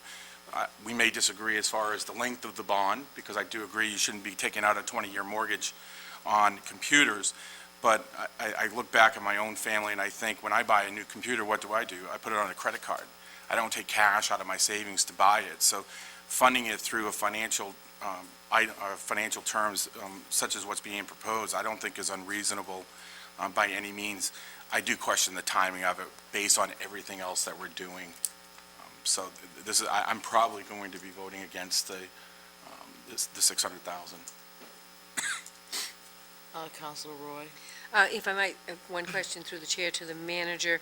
If we bonded the 668,000 over, let's say, a 5-year bond, which would be that, what would be the dollars and cents cost to this year's budget? Well, again, I'm not certain it will be bonding, but if we finance it. Yeah, finance it. I don't believe there's any implication on next fiscal year, just the way the cycle of financing works. Make no mistake, though, because it has such a short lifespan, if you will, we'll be paying sizable debt service, whether it's lease or general obligation debt, perhaps in the several, I don't know how much it will be, but 150,000 or better per year. Per year for 5 Given the short term and fairly steep purchase price. So I just wanted, to bring that point out, because it may not be dollars and cents this year in this year's budget that we would pay out towards our debt service, but we're not looking at probably another easy year next year either, and if you're looking at, that amount of money. I too am kind of, I highly agree that we need the technology and we need to advance. Certainly, there have been people who have said, well, a good majority of the students have their own computers, but they might have a Mac like Mike, and we're buying, we're buying PCs, different ones, and so there's that issue, that you have different types of computers with different operating systems. Secondly, you have to put the same software on all the computers, and so those are some of the issues I think that the school and IS is dealing with, is, and the security issue of how do you maintain the security of the data that's available at the school system. Not that these adolescents can't hack it. They're pretty good at that stuff. They know how to get around computers very well. So I think, there are some issues there. The issue is, how much cost is it going to be in this year's budget or next year's or the next year's budget. I think, too, of that operating budget, it's not part of the operating budget this year, and if we did finance it or bond it, we certainly, as the manager pointed out, would not bond it over 15 years, because the lifespan of those computers is like 5 or 6 years. And, but then again, that cost is there, so I'm still weighing it up and down, but I really kind of think that even though we're not required to put it out to referendum, that I'd like to hear what the majority of the folks would think about that, whether or not we should purchase them. So that, that's one way I'm looking at it, passing the decision along to the people. Counselor Alquist? I too agree that I think the timing is absolutely horrible. It's terrible. I wish we could break this up somehow, where we could do a piece this year and a piece next year or whatever. I think people are looking at us, and these are tough times for a lot of people out there. And I know some people have weathered the storm pretty well, but the majority of people, they're having difficulties. And boy, I just think that that's a lot of money to do it all at once, and I just think that this might be the wrong year to do it. I support laptops. I think it's a great idea. Certainly, we all need to be on the same page, so to speak, on the same computer, but it might be too much this year. Anybody else? Counselor Holbrook? I don't honestly have a formed opinion about the laptop program. I'm still very much torn about this, but as I stated earlier, my main concern is the town attorney's opinion or not, it's very clear to me that the people of town have a right, anything over $400,000, to have a say in those kinds of purchases. And what point does the $400,000 cap apply? I guess that's kind of where I'm at with this. Define to me what you do buy at this point, where it comes into the point where the citizens have a right to have a say in those purchases. Councilor DeAndrea. Yeah, well, I'm with everybody else. I'm torn about this. I, walked into this thinking I really support these laptops for the school, and I do. I really see this as an investment in not just our kids' future, not just our schools, but in our futures as well. Because these are the kids that are going to be taking care of this town, taking care of us when we're older and can't take care of these things. So we have to be really careful about how we make sure we educate our kids, and this is a really big part of it. I echo Counselor Wood. I don't do that very often, but, I agree. These are important. We need to make sure that our kids have this technology. I look at the debt service and I worry about it. We're going to add quite a bit to it this year. 2 million of it, in fact, will go to reworking the Route 1 Higas Parkway corridor. So, even though it might not kick in this year, but add that to the laptop program for next year's debt service. And we're looking at adding a big chunk next year when, in fact, we think it's going to be maybe even harder next year to work with the budget. So I'm torn about it. I see the value of the investment. I see the value of maybe not waiting, because if we do keep putting it off, it's like having a kid. If you plan on having a kid when you can afford it, you may never have a kid. So, I sort of feel that way about this, but I think it's important, and I'm torn. Councilor Alquist. I think Council Roy said it, or somebody down that end about an advisory opinion. It's too bad, really, that we couldn't go out to the voters and see how they felt about this. And I'm not trying to shirk our responsibilities, that's for sure, but this is a big expenditure, and again, that $400,000 thing, I don't agree with that interpretation, I guess. It's like, if you're going to build a school, why don't you just build it in pieces, and then you'll be all set. You'll be under the $400,000 all the way. We could build a new school without violating anything. We could do it ourselves, but it doesn't make sense to me. I've heard from citizens, I've heard from kids, and I got to be honest with you, I haven't seen too many people, not too many people have told me that they thought that this was an important issue and that we should get it done, and I guess that concerns me. I wish we could do it in a better way again, that we could do this piecemeal maybe instead of all one big whack here up front, but. Could I just, a point of clarification, it's my understanding that the initial expense, which you're considering this evening, is to be financed, but the intention is, when the program gets up and running, is to work the replacement and the ongoing support into the operational budget. Not sure if that has any bearing on your decision, but I just want to be clear that the financing component, and I hear a lot of concern about that, is to fund the initial purchase, but when it gets up and running, it will in fact be part of the operational budget and be considered on an annual basis and such. So having said that, why do they need to be all purchased up front? Well, I'm not an educator, but I think it was mentioned I mean, I much just think you earlier. made a pretty good argument that we could probably break this up a little bit. But Councilor Babine.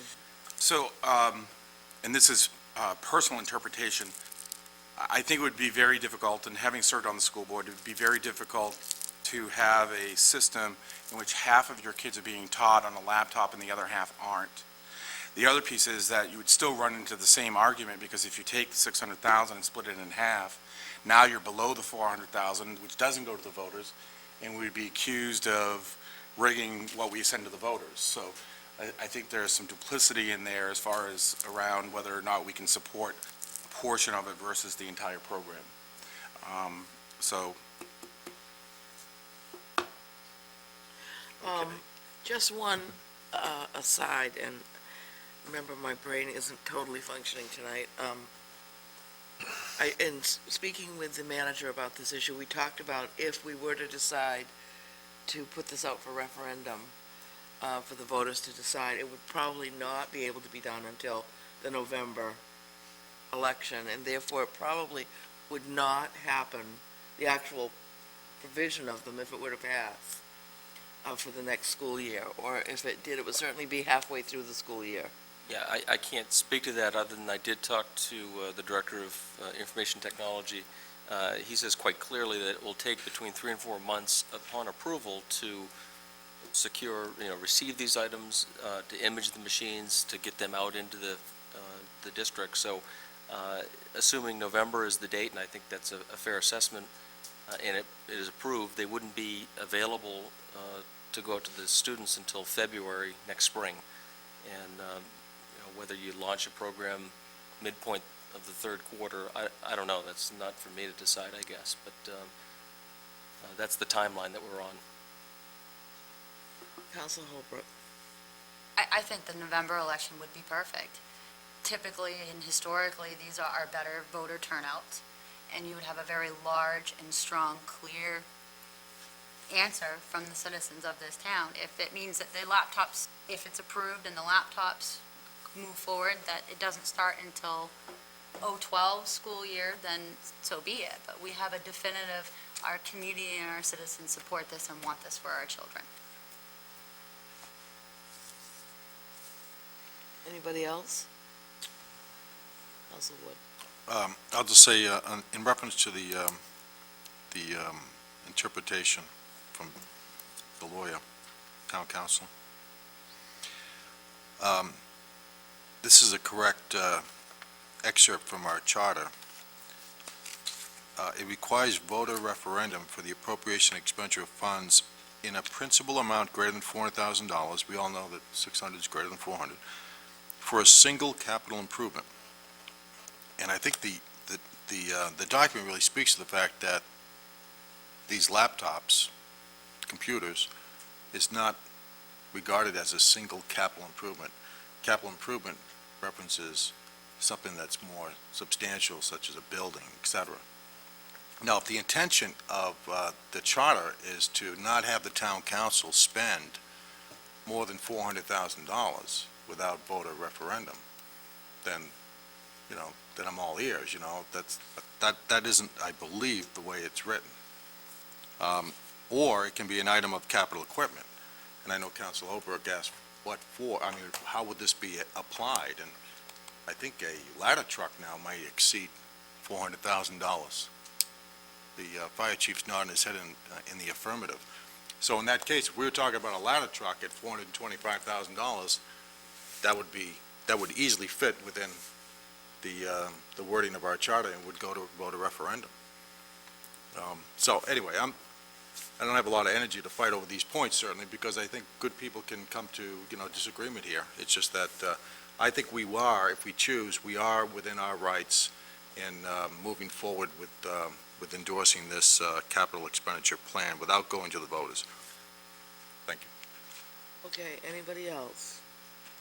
Council Babine. I just wanted to mention that, so procedurally, because there's an amendment to divide this question, I'm actually voting against the capital expenditure with the desire that after we deal with the educational budget, which should be also declined because, well, it depends on what happens, if it actually goes overall, to come back and then revisit the educational capital question and reducing that by $600,000 through amendment.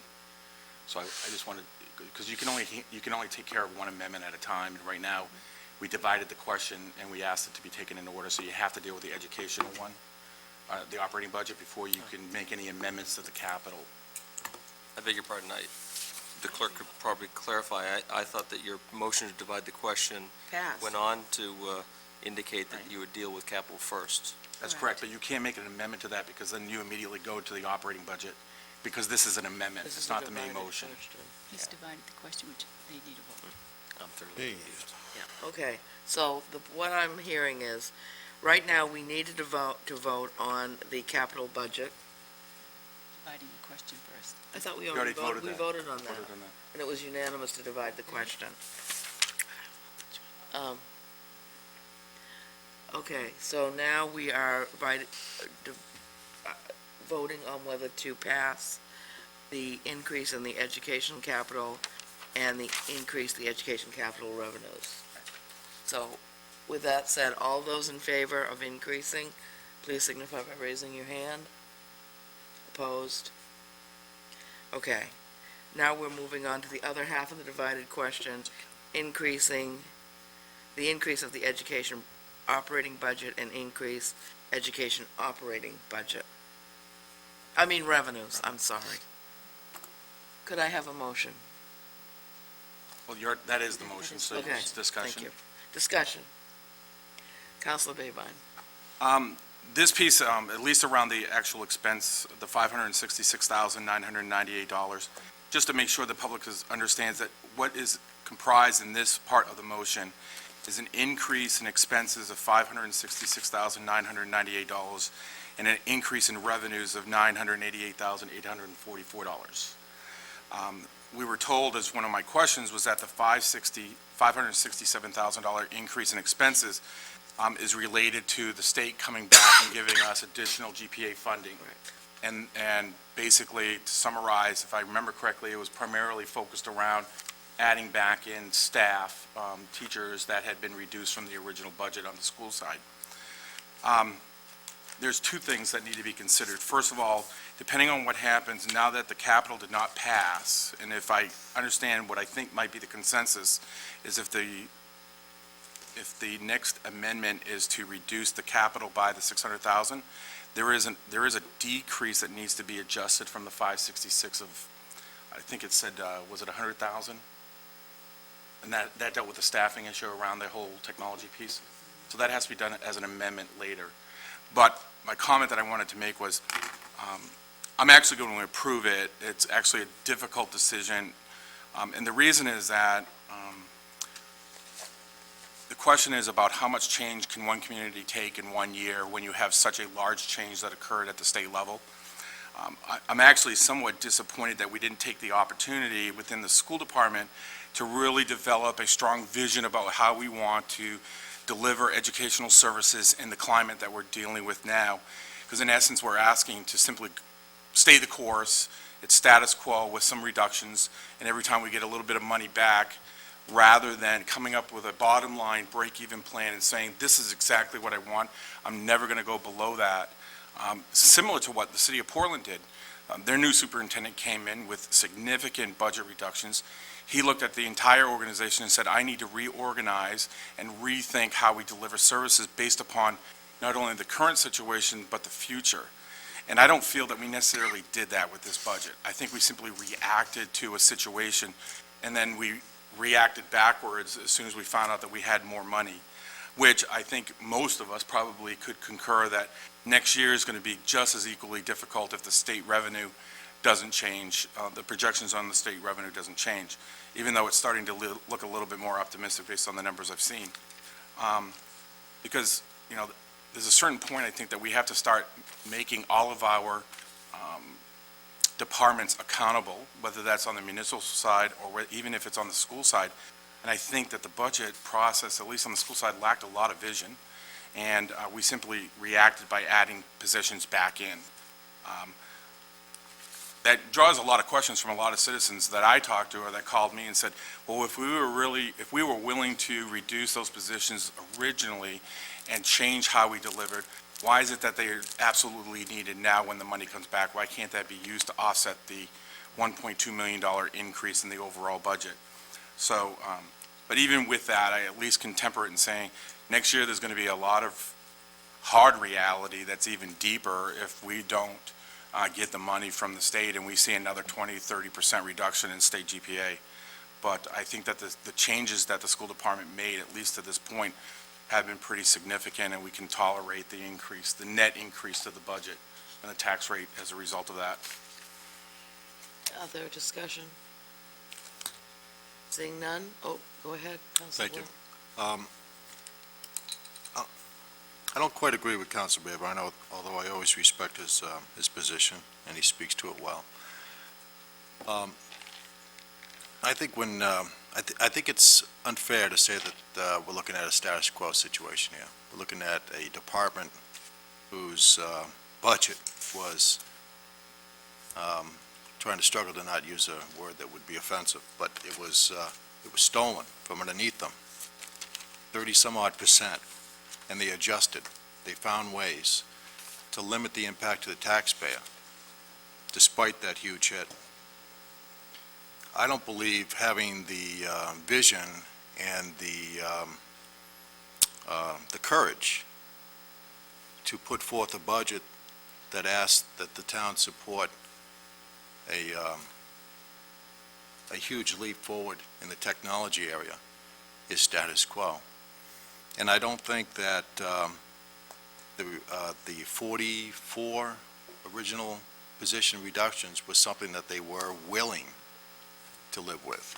It was something that they felt compelled and had to do. So I think way back in January, I tipped my hat to the hard work that was evident to me, and others have said the same thing also, the school finance committee and school department of their work.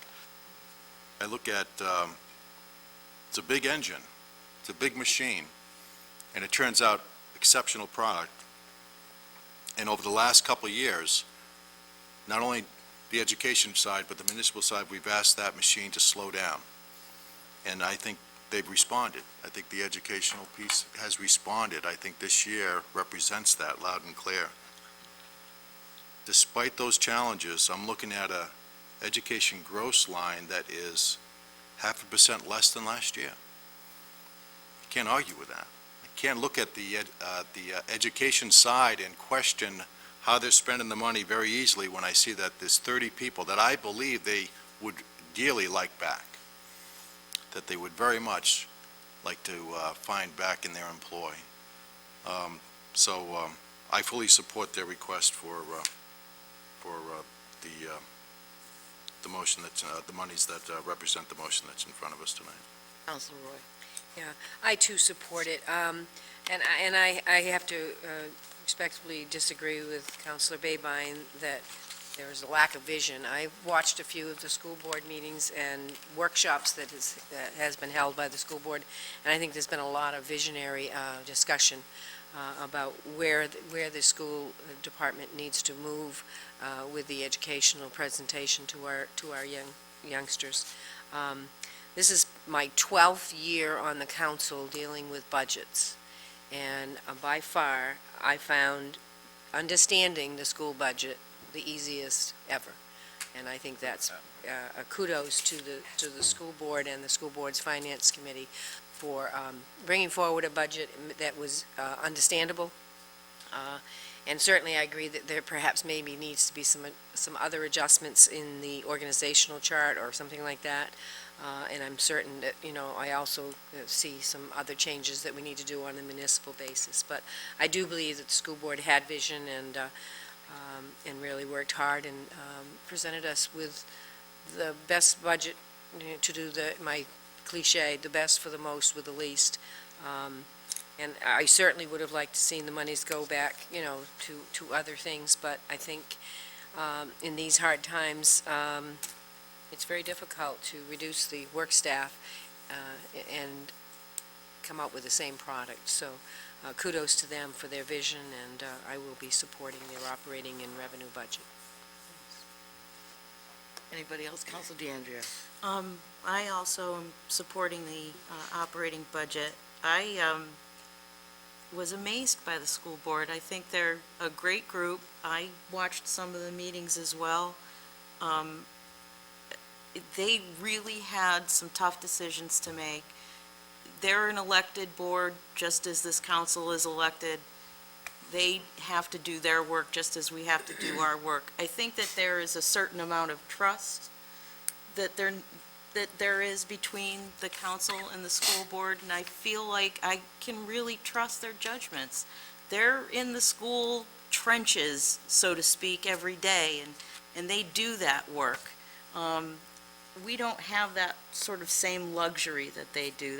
We don't have the same details that they do. So I really feel like I trust their judgments. I trust what they came out with. I agree, again, with Counselor Wood. This just, it's amazing when that happens. Happens when I go first. And I again want to just say that I think it's an investment in our community. I am concerned with a tipping point. We have a lot to be proud of with that per pupil cost that gets tossed around a lot. And I think it's great. We do some great work with just very little money, but I worry about that tipping point that sends Scarborough over the edge when we start losing the value that's built into our school for this community that attracts new families, that attracts new business here. So I think we need to be really mindful and very careful about that. Thank you. Anyone else? Well, I just want to say that I am also going to be supporting the operating budget, and I, too, really believe that the school department had a vision and a daring vision in offering the laptop program, because I think that's a down payment on changing the educational product and the way teaching and learning occurs in our school department. And that was the first step in the tools, as, I don't know who said it, I think it was Mike. It's a big engine, and it takes a while to change it. That was a step in moving it, and the rest would follow as time goes on. I'm hopeful that we can do this. If it doesn't go now, I'm certainly hopeful that this won't be the end of that forward thinking and vision. Anyone else? Seeing none, all those in favor of the school budget, education operating and revenue portion? As amended, the current amendment. Yes, right. Opposed? Thank you. We're slowly getting there, folks. Anyone, any other motions? Madam Chair? Yes. I'd like to make a motion that we increase the education capital budget by $559,100, and that we increase the educational capital budget revenues by $559,100.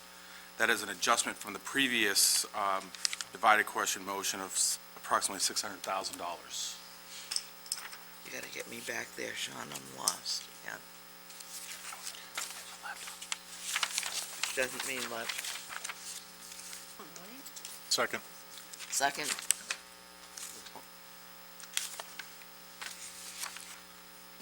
Could someone restate that motion, just so I... Yeah, actually, so I would ask, because I had that wrong number, sorry. Want to withdraw it? Start again? Yes, please. I'm asking that we increase the educational capital budget by, I need to do a quick math, sorry. Reduce the original, I can't do the math in my head right now. The original request was for $1,159,100. I want to adjust that down by $668,000, which is the equivalent to the laptop program. And you would have, and in that motion, also to increase the revenues by the same equivalent amount. Just if I Was that could, clear? it is It's clear. clear. I just want to make a technical point. You'll notice that there's a $40,000 difference between the education capital and education capital revenues. That is because there's $40,000 of one or the other capital items that we don't propose to bond, that it's actually an appropriation, so, and I believe that I would would ask for a survive. friendly amendment to coincide with that methodology. I'm just making, is that correct? You have the numbers.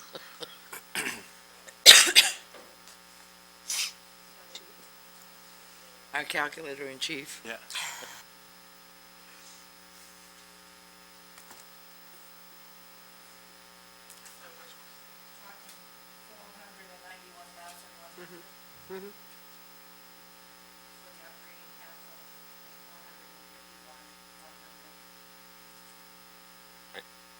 Thank you. And we had a second to that motion. And who gave that? Second. It was Mike. Thank you. Discussion. Just real quick, it Councilor seems Wood. clear to me that Councilor Baerbain's offering this amendment just to simply illustrate the education capital and education capital revenues absent of the laptop purchase. Anybody else? Seeing none, all those in favor of the amendment? Opposed? Okay, the amendment stands. Anything else? A question Councilor before Baby. amendment. What was the equivalent cost regarding, I believe, FTEs around that proposal? Was it 100,000 even? No, I can tell you the school board voted at a meeting of April 1 to add 106,898 into the budget, and the reference is support for high school laptops. I can't be any more clear as to the breakdown of that money, but that's my best, that's the information I have.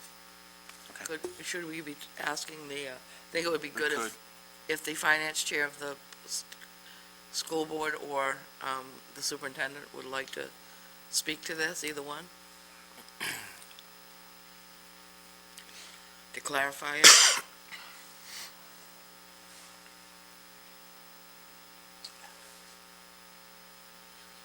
At the time that money was restored to GPA, the CIP project was under review, so the board decided that if the CIP project went forward, they would use those funds to provide support personnel for that laptop program at the high school.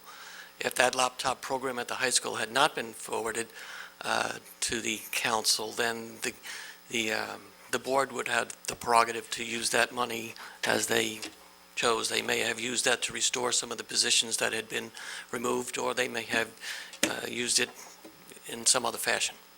But that 106 was earmarked by the board for support for that laptop program.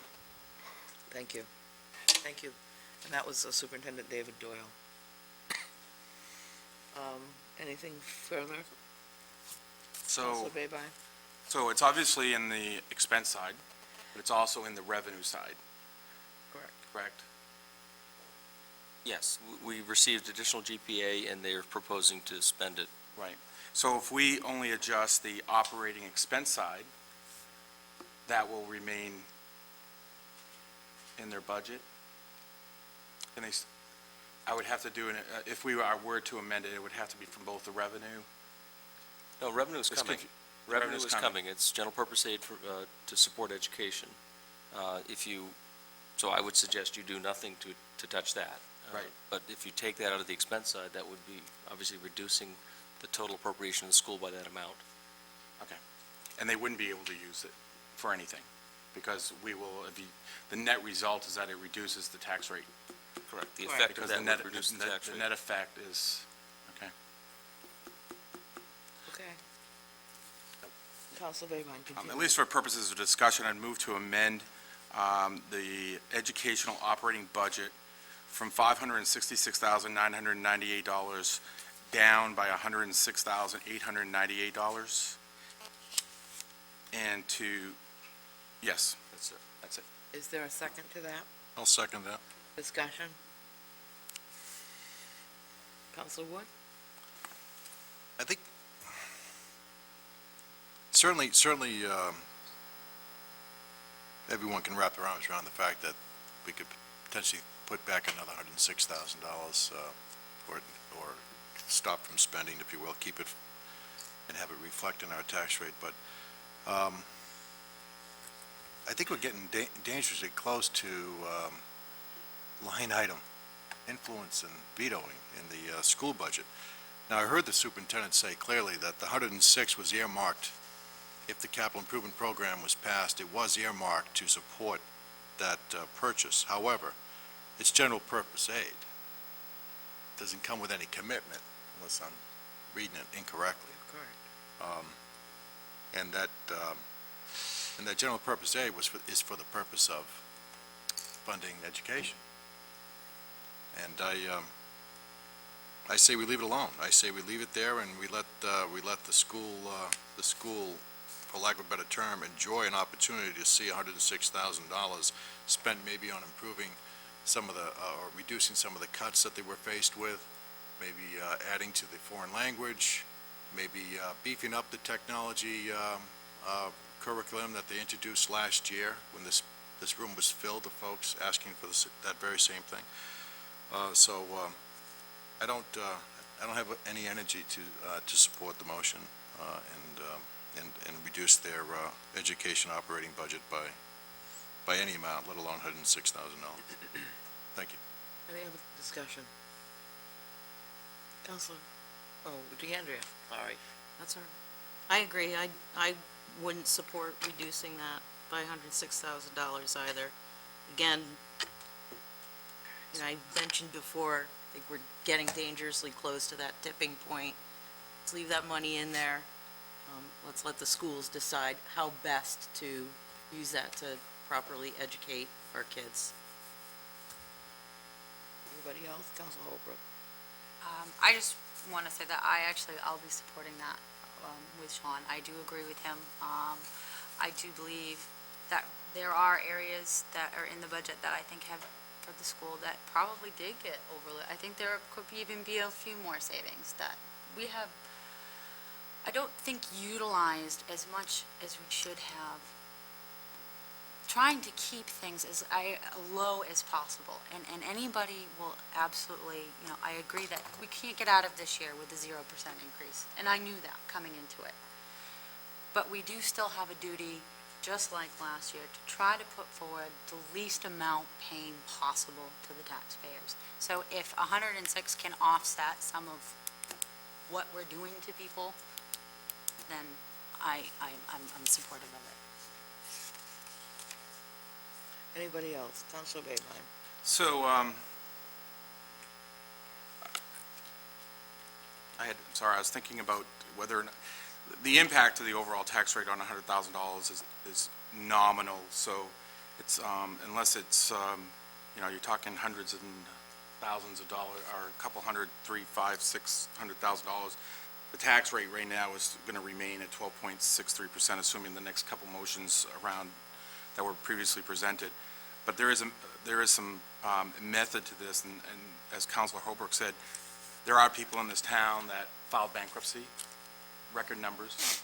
There's people who lost their houses for foreclosure. There are people who lost their job. There are people who lost health care costs and are now funding that through their retirement savings and other savings. And so what we tend to forget as we talk about some of these individual items is the overall impact and to the tax rate. The fact is that with a 4% tax rate, I am at least justifying, and having been what is a lot of people consider one of the more conservative counselors over a 2-year period, I think that's reasonable.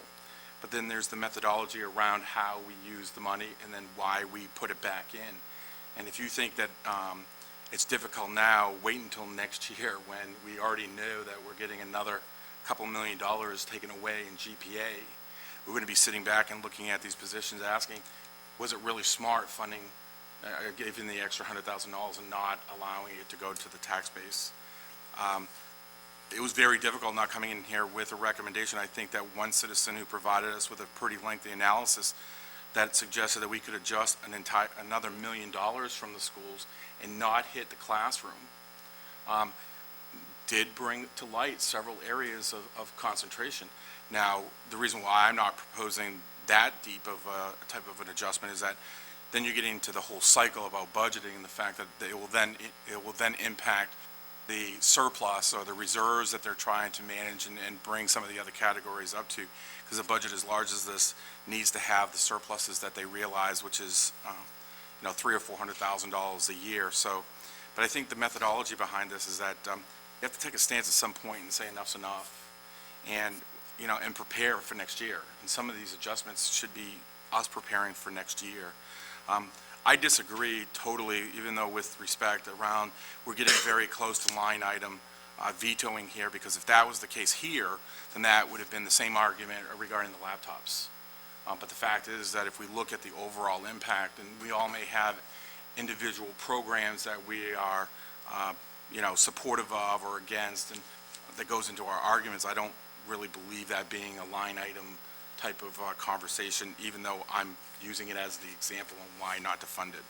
So I would respectfully disagree with that, but I would support just from a principal management basis that there's a point that you got to realize what the reality is. Anybody else? Counselor Alquist. Reality is, we've spent the past years building, maybe an empire is a wrong word. Is it? It's, we've built the school system and municipal services here that are the best any place in the state of Maine. We spent a lot of time and a lot of money trying to be the best of the best, having the best fire department, police department, school department, and we've done that pretty comfortably, to be honest with you, and we've enjoyed good growth. We've enjoyed good business growth in this town.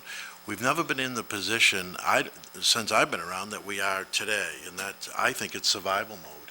It's like, the Finance Committee has done a terrific job to keep us on they feel is an even keel, to keep our head above water. But the fact of the matter is, this is very different. We can't raise the rate 4% or 3.9.2 or whatever it is. I just think it's too big of a bite for those people who are in tough times out there, like Councilor Babine said. It's easy to overlook the senior citizens, and I know we're going to address them later and try to help them out. But the people who don't have jobs, they're on layoffs, we got to address that. And I think we got to get in the mode of survival or living within our means, and all these little things that we do that kind of adjust how we spend money and where we are, we're going to have to do business. We're going to have to be smarter about it. I personally, and I've said this to every counselor, I think I'd love to see a finance committee that is a finance committee that meets every month to discuss issues, how we can save money in the future, whether it's the vehicles we buy. I mean, I hear so many people talk about why we buying Tahoes, when things are so tough, I hear people say, why are we spending money on this in the schools, when things are tough? Why are we spending all this computer money? I think we need a finance committee that's going to sit down every month and they're going to examine everything we do, and. Point of order, Madam Chair. Can we ask the council to speak to the amendment that's on the floor, please? Well, I think we got to do it smarter, Mike. I mean, you peel off and, ramble on, and I guess I don't object to that, but once in a while, it just, for God's sakes, I just think we got to do things better, and if that offends you, so be it, but. No offense taken, I Thank just you. want to stay Mike. focused. Thank you from both of you. Anyone else? I am not going to support the amendment, and my reasoning is, children are in our school system a grand total of 13 years. That's 13 years that we have an impact on their lives, and the rest of their life is our future, and 1/13 of a child's life, once it's gone, it doesn't come back again. So if we gain even 1 year, 1/13, by adding in a positioning, retaining or bringing back an art teacher or a language teacher, whatever it may be that the school department decides to do with these funds, that's an impact that will never go away. We may have to cut more in the future. They may wind up having a very tough year next year. I think last year I said this is doing this for the long haul. It's not going to be a quick fix, but that's each year in a child's short education life in every community in the state is important. So that's why I will not be supporting this amendment.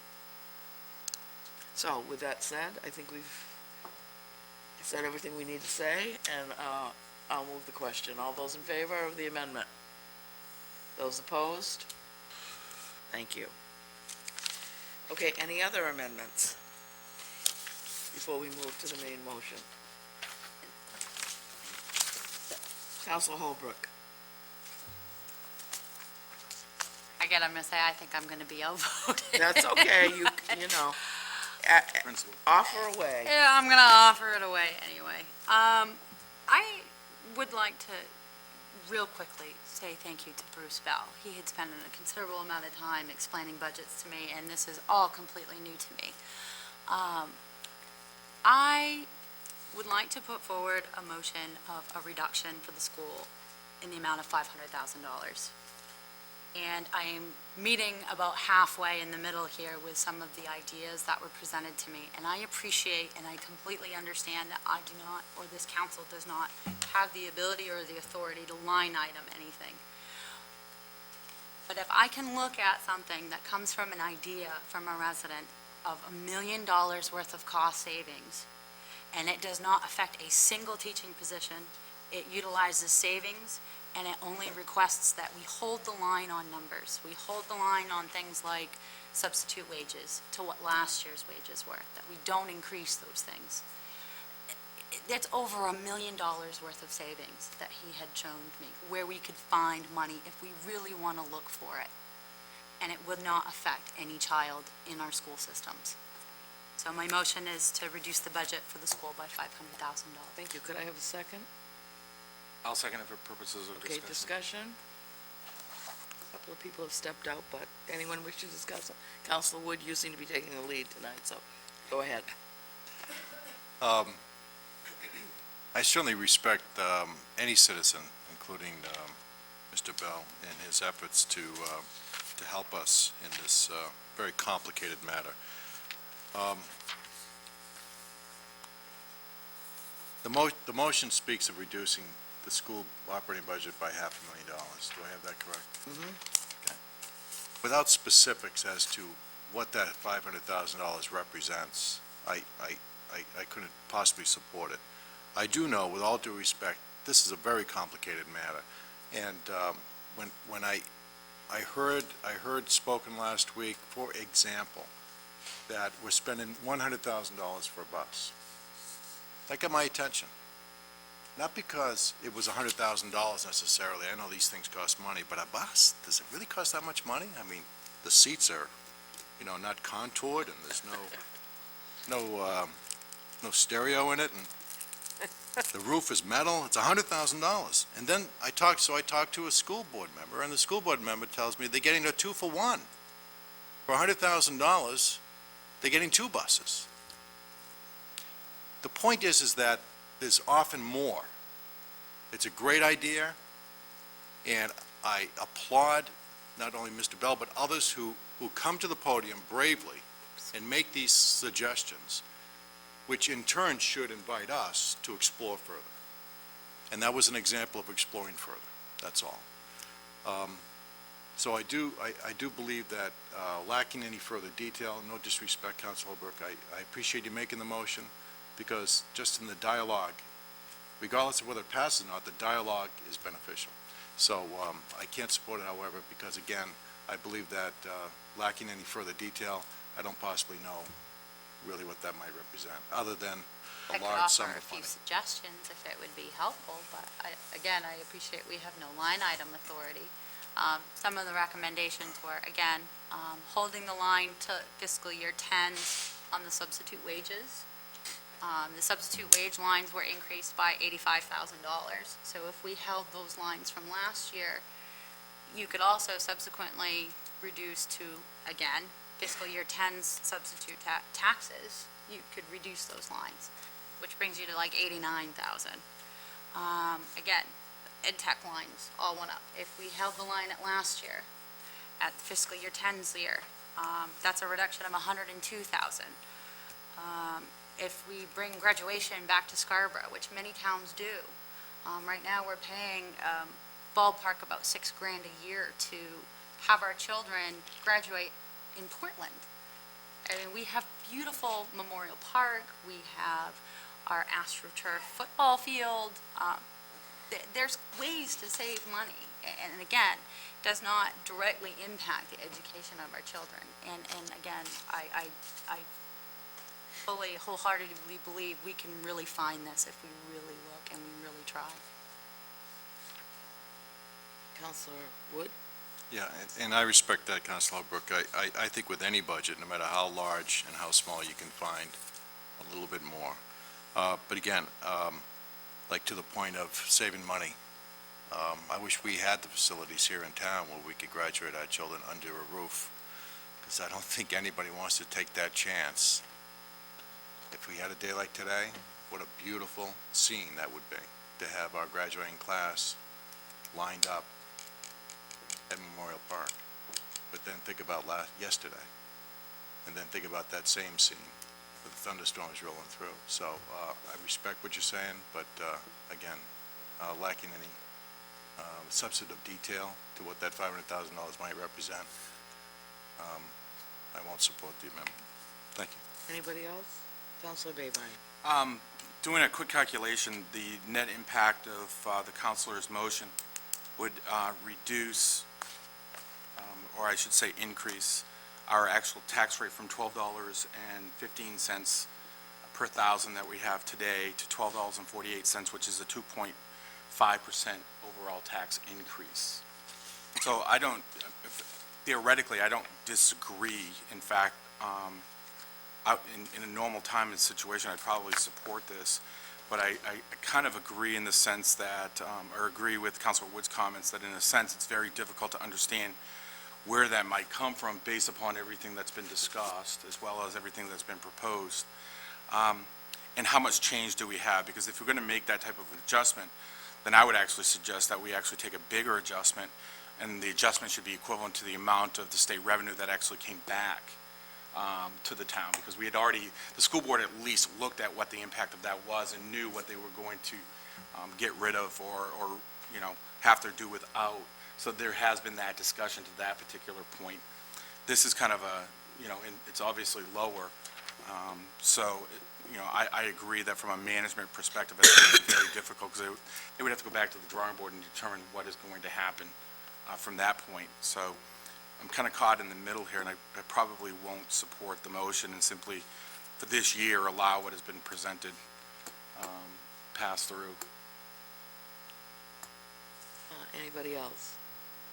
I just would like to say that perhaps I have a little insight into the school board, having served on it for so long, and I do appreciate Mr. Bell's work, and I did look at it very carefully. He made some very good suggestions, but as a former school board member, I can remember all of the machinations we went through, deciding about graduation, renting a tent, because you can't have kids out graduating in the pouring rain, and funny as it may seem, the tent costs about the same as going to the Civic Center or to Merrill Auditorium, and when we rented the tent leaked.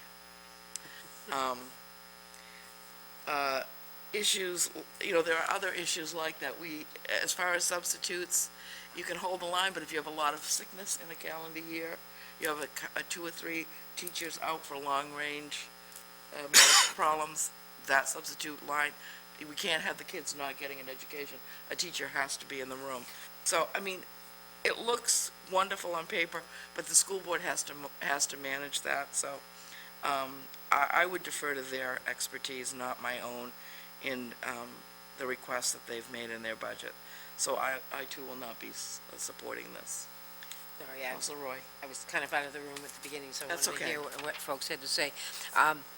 I guess I wouldn't be able to support, you know, $500,000. And I did what Councilor Wood did, looked at some other avenues, some other areas. One of my interest areas was the stipends, the amount of stipends that are paid for, you know, sports.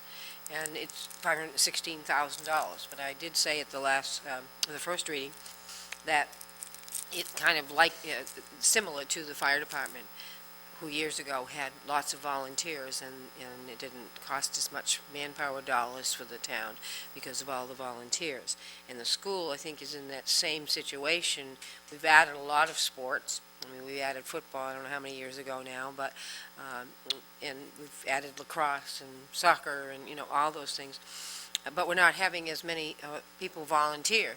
And so the amount of stipends that needs to be paid out to have for all those programs has tremendously grown. So certainly, I think that there's all kinds of ways both the municipal and the school budget can look at how can we hone down the expenses, you know, and I concur with Council Alquist, and we've talked about it, that our finance committee on the council level does not meet except during the budget time, and I am a strong supporter that we need to continue to meet on a monthly basis between the budget times. And from my understanding, the Finance Committee of the school department already does that, which is excellent. And I think we all have got to work harder next year to, to look at some of those areas, because I too read Mr. Bell's synopsis, and I think he has a lot of good points. And I think that there were public that made lots of good points about the municipal budget, where they saw that there should be some adjustments. And so, with all of that, I think we're going to have to work harder next year. But at this point, I can't support, removing $500,000 and knowing the process that the school finance committee went through to make the adjustments. Anybody else? Seeing none, all those in favor of the amendment? Opposed? Thank you. Any other amendments? Does anyone wish to do this resident senior property tax relief amendment? Consideration. Sure.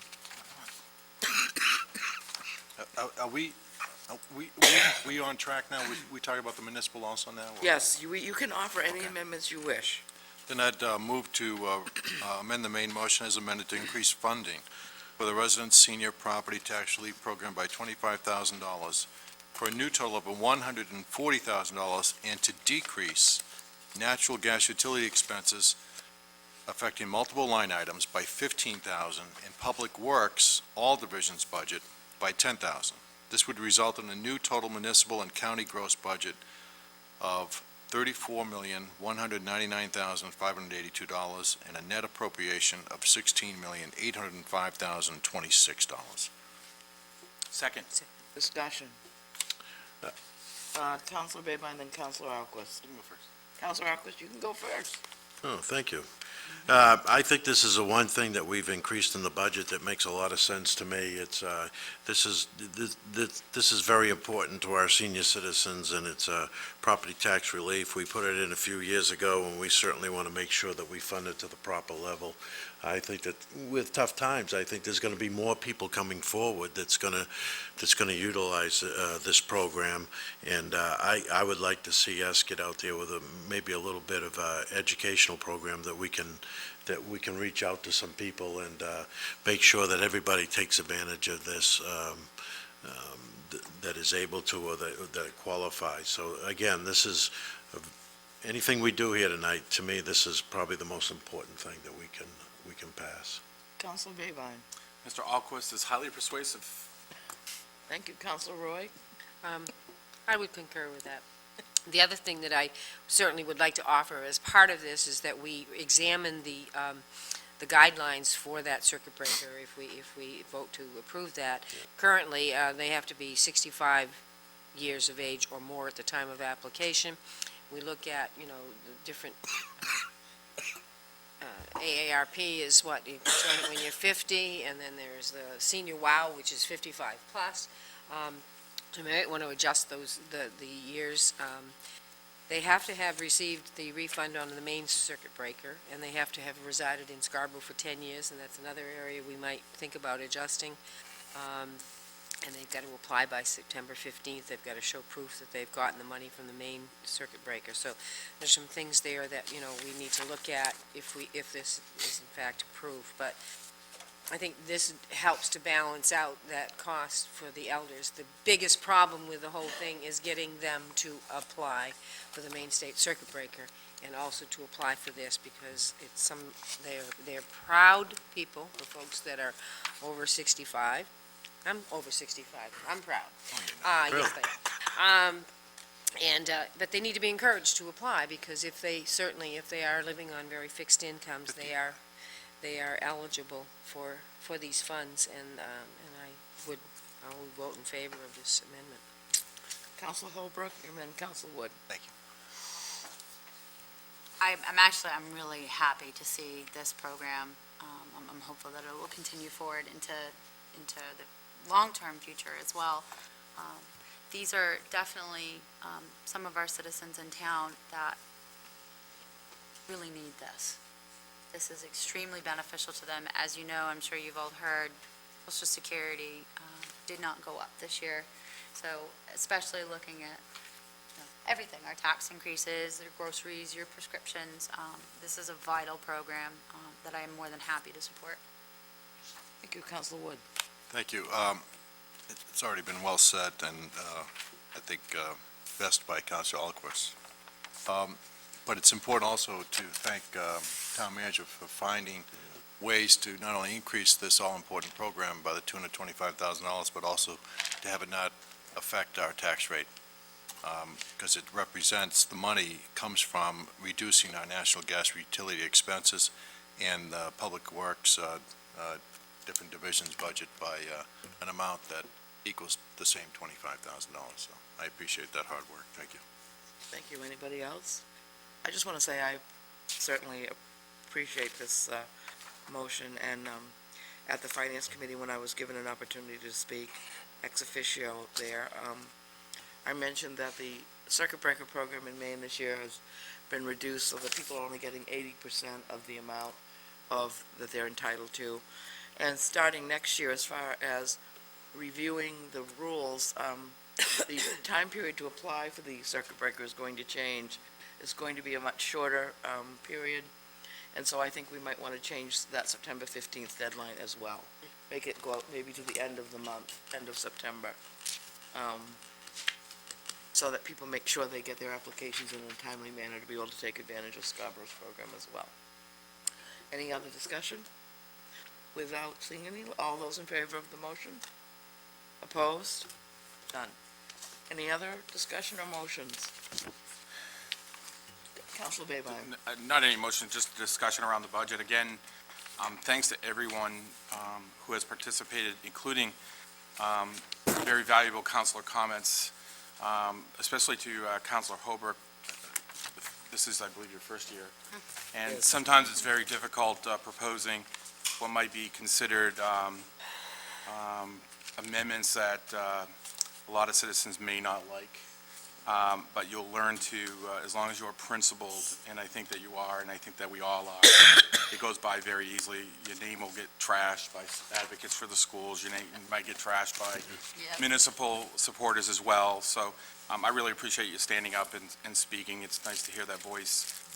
Overall, I think that, I hope that this actually starts the process, our approval tonight of this starts the process for next year even earlier, including how we present the budget to the council and its timeline, as well as presenting it to the citizens. Because I think that a lot of citizens are very confused when they come in for an absentee ballot and they're given two different ones depending on what happens tonight, because the timeline for absentee ballots starts prior to our approval. So a lot of citizens get very confused. So I think that we have a lot of work, and I do think that based on the projections, hopefully, I hate to be the pessimist, and I'm not sitting next to Councilor Roy so she can elbow me like she did last year. But the reality is that everything I suggested last year did come true, and I think that that may happen again, and we have a lot of work that's going to require. The one thing I did want to mention that I thought was unique this year, and I've done 8 of these budgets, that I thought was actually unique is the number of citizens, the increasing number of citizens who have children in the school who believe that we could adjust our school budget and adjust it downward. Absolutely shocked. I visited a local restaurant and was talking with some of the employees and simply suggested, and there's almost a tone that I'm getting, and that is, as our children leave the school, we're no longer tolerant of the school spending. We're only tolerant of the school spending while our children. And to me, even though I've always been one to kind of advocate reducing some of the spending, I also believe it needs to be done for the right reasons. And, just because your children aren't in the schools shouldn't be a reason for reducing the spending, because it does pay forward. And the same thing with our municipal services. There's a lot of citizens who don't receive municipal services, that don't get their trash picked up, that don't get the streets plowed, and they question why we spend as much as we do. It's a very difficult task. I've said in the past, a 4% increase, which is the net result of this, in over 2 years, when last year we spent nothing, really is nominal. But I think that it's a wake-up call for next year and what's going to happen. So I'm going to support the overall budget. I thought that we all did a very good job, and I will pat everyone's back, including the school board and everyone involved, so thank you. Anybody else? Counselor DeAndrea and then Counselor Roy. I'm just really confused about where we're at and what we're doing. If there are any more amendments, they need to come now. If not, we will now pass the main motion. And the main motion And that will be was by again? roll call to pass the That'll be budget accept the as budget amended. as- As Yeah, as it amended, is. okay. I wanted to just talk briefly about the possibility, and perhaps this is an amendment, about the unreserved fund balance. Is that a possibility, or? Anything is always a possibility, certainly for discussion if nothing else. And I think that this was the amount over the 8.33%, which ends up being about $556,000. Correct. So I'll like to see that put into the budget. Am I saying that right? I'll second it. You're making, you're moving, you're Yes, moving. I'll to- move it. What the Okay. heck? The entire amount? Yes. And Jessica Holbrook has seconded, so that's up for discussion. Any discussion? Yeah, go ahead, Ronnie. I just want to Better go before I go. I just want a Right. clarification exactly what we're doing here. So we're Yeah. taking money out of the reserve balance fund to reduce it to the increase to about 3.5? Is that the idea that It would actually be That's more quite a than- bit it more does than more that. than that. 533,000? Wait, Where'd it go? 162,000 would reduce it to 3.5%. Let's let Ruth tell us the. What was the exact number? okay, impact. I might be wrong in what I was asking for. How much is it? Oh, we'll recognize you were wrong. She is right. So maybe I will withdraw. No, you're right, Karen. I am right? Okay. Oh, she, If I understand the motion, you're moving to use the entire balance above 8.3%, which is the council's policy, Right, to use it in this upcoming fiscal year's budget. right. And that would keep us at a level that wouldn't affect our credit rating. Is that how? I can't answer that question. I think it gets perilously close to being a concern. And I think it's important for the finance director just to correct what impact that would have on tax rate. Can we state the number first? Let me get her a mic. She needs a mic. Oh, yeah, she needs a mic. There it is. I happen to have one. No, that's the news. That sticks. That's the news. Oh, okay. Have I been on the news the whole night? It's not turned on, I don't think. Oh, it Hello? is now, Ruth, okay. The amount that is above the 8.3 is $556,245. Applied to the budget this year would bring the increase to a 2.63%. What it would probably do is affect our bond rating. We were warned at the last bond rating meeting that they were very concerned with the amount of fund balance that we had. So that could affect us in the future. What it also does is it prevents you from having any fund balance to use in future years. You've pretty much, this is a one-shot deal, and you've pretty much used everything if you use that full amount. Okay. And we're already using, I believe it's 400,000 That's out correct. of that, so we'd be taking an additional. There's a motion. Do you want to? Did anyone second that Yeah, motion? it was second. Yes. It was second, yeah. Jessica? We're on discussion now. Counselor Babine. There needs to be more clarification here. The reason is that 400,000 of that 556, I believe, is already being used, is it not? No, it's not. I thought that's what your email said. No, Okay, this analysis considers what's already in the budget. Okay. I'm pleased to provide this Okay. to all members of council, just so you can see it. Is everyone interested in this? Yeah. All right, Yeah. I break it. You want me to pass it along? I certainly can. Bifocals are killing me. Forgive me, in anticipation that this issue may come up, I did have a proposed amount. It's different than what's being proposed now, but most importantly, I would encourage you to turn to page 2. I'll wait till everyone gets a copy. We have enough to go around? Yes, we do. You'll notice the $400,000 in red under the town portion. That is the portion that's currently in the budget, so it's already provided for. Okay. Phew. So that leaves 556 total left, is what you're saying? It hasn't been. Technically, yes. Technically, Yes. okay. Counselor Wood and then Counselor Babine. I don't support this. I appreciate the opportunity maybe to have some dialogue on it, but I don't think there's been a counselor here that has not predicted next year to be worse. And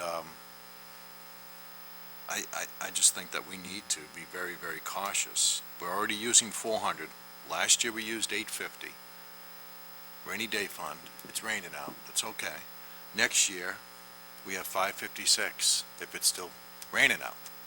We need to keep that aside, in my view, and hope that maybe revenues are better this year than we predicted, and maybe we'll add to this a little bit, who knows? But I would not be supportive of using any more fund balance than we already are proposing, which is $400,000. Counselor Babine? So to provide some history around the fund balance, and particularly the new policy that the council has, I think, make sure that we understand it, is that this year, the Finance Committee and the council approved a new fund balance policy that says that we will never go below 5%, and we will never exceed 10%. However, it is the desire or suggestion that we try to manage ourselves around 8.33%.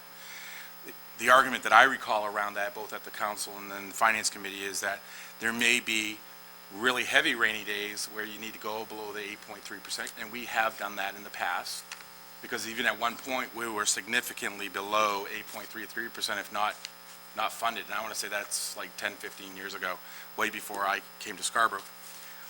The issue is that, and I respectfully disagree, that if we are at 8.33%, that we will lose our current bond rating. And the way that it's always been presented to the town and during our audit conversations around our fund balance is that the credit agencies look primarily for the fact that you have a fund balance policy and that you manage yourself to that. How you manage yourself and how you recover from it. So if you do go below the 8.33%, as long as you don't stay below that number all the time and for excessive number of years, then it may or may not negatively impact the actual bond rating.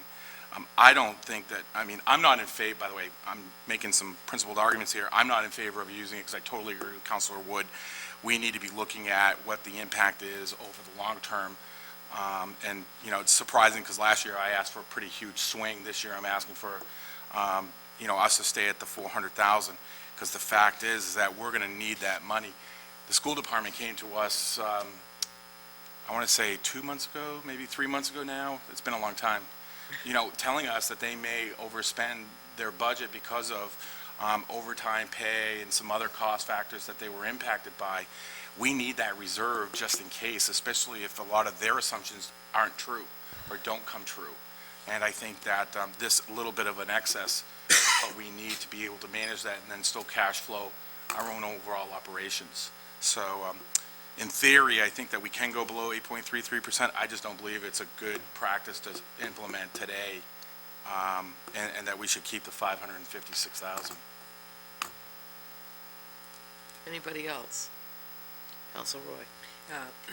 I would concur. I think that using that fund balance certainly might really jeopardize that bond rating, which certainly would increase our debt service payments in the coming years. So I think the rainy day fund, we need to really be cautious, and we've already used 400,000. To use more, I think would not be good practice right now.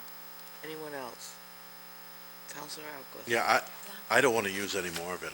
I agree. I think, we say this over and over, next year, but I think we're pretty good right there with the fund balance, and maybe we should leave it alone and kind of make sense. I'm disappointed where we are, with the increase, but I don't think this is the direction we want to go.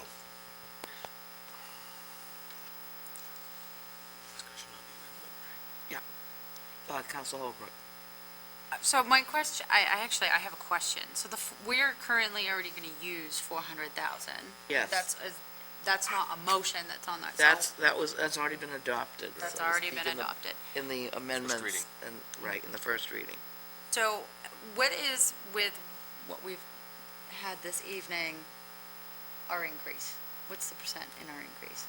For the increase of what, Jessica? So we're at 3.95. Okay. There were some other figures that I had been given as far as, I don't know if this would change anybody's idea, but there were several figures.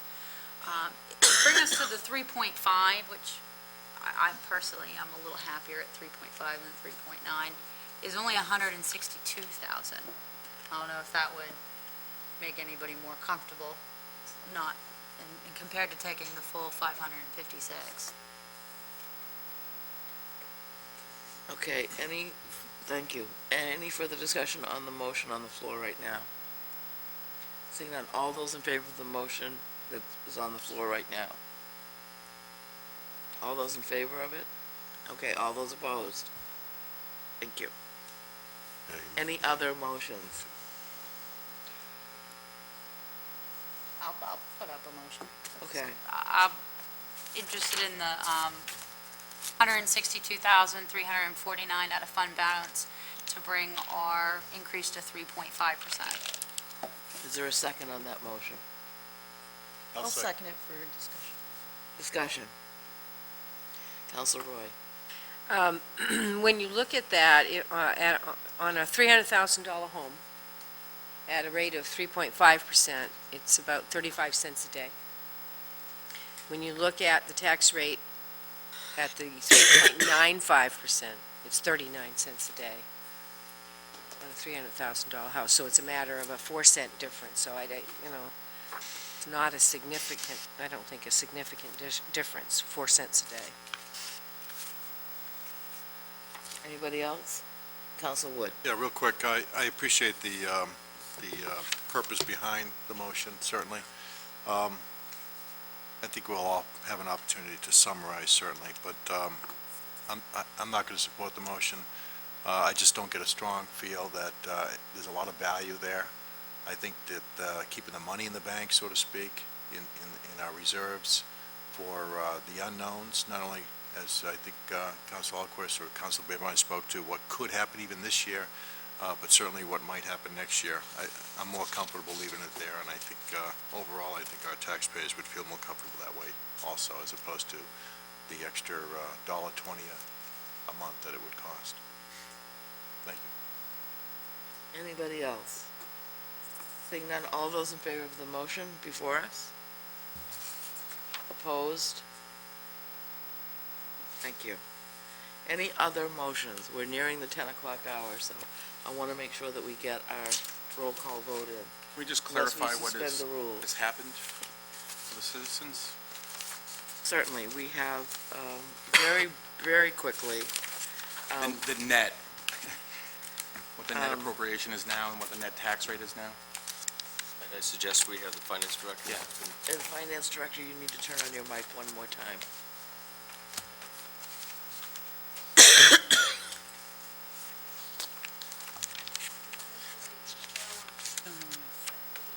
It's not on. I don't think it's turned on, Ruth. Hello. You are. The changes that have been made to the budget essentially reflected both increases and decreases of equal amounts to both the revenues and the appropriations, so the net budget has not changed. It's still at the $44,881,376, which is a 3.95% increase. Okay. That's a restatement. We did add some additional motions. We both added and subtracted.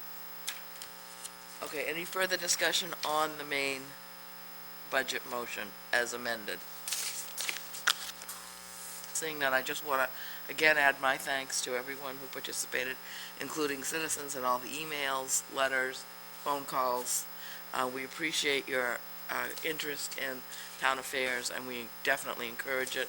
And I want to give my personal thanks to the Finance Committee and particularly its finance chair, and as well as the members of the finance committee. This was a new endeavor for two of them, and I think they came through with little damage to their psyches or their physical well-being. So with that said, we now have to have a roll call vote for the main budget, and I'll turn this over to Tony. Counselor Alquist? No. Counselor Holbrook? No? Counselor Babine? Yes. Counselor DeAndrea? Yes. Counselor Wood? Yes. Counselor Roy? Yes. Counsel Chair Van Court? Yes. The budget passes. Okay, and we have one final item for action. Order number 10-47 is act on the request to appoint 2 members to the Sea Level Adaptation Working Group. And those people are, you have a amended motion on your place tonight. They are Jay Chase, Assistant Town Planner, and Lucy LaCase, a Scarborough resident.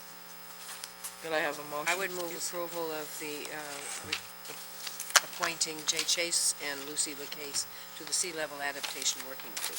Second. Discussion? Thank you. Yeah, we thank you for your service. All those in favor? Thank you. Okay. Now, I think we are on to non-action items, standing and special committee reports. And I'll start down with you, Counselor Alquist. None. None. None. Counselor Holbrook. I'm trying to scramble. That's Forgot all okay, about scramble away. Come back. Charter Review is meeting again. It'll be Wednesday, May 12th at 7 p.m.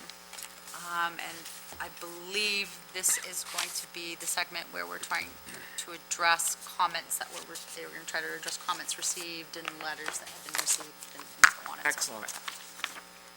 Thank you. Counselor Babine. I have nothing this evening, Madam Chair. Thank you. Counselor Roy. The Senior WOW group met a week ago Tuesday and just reviewed the status of the new program for membership cards, and that's going very, very well.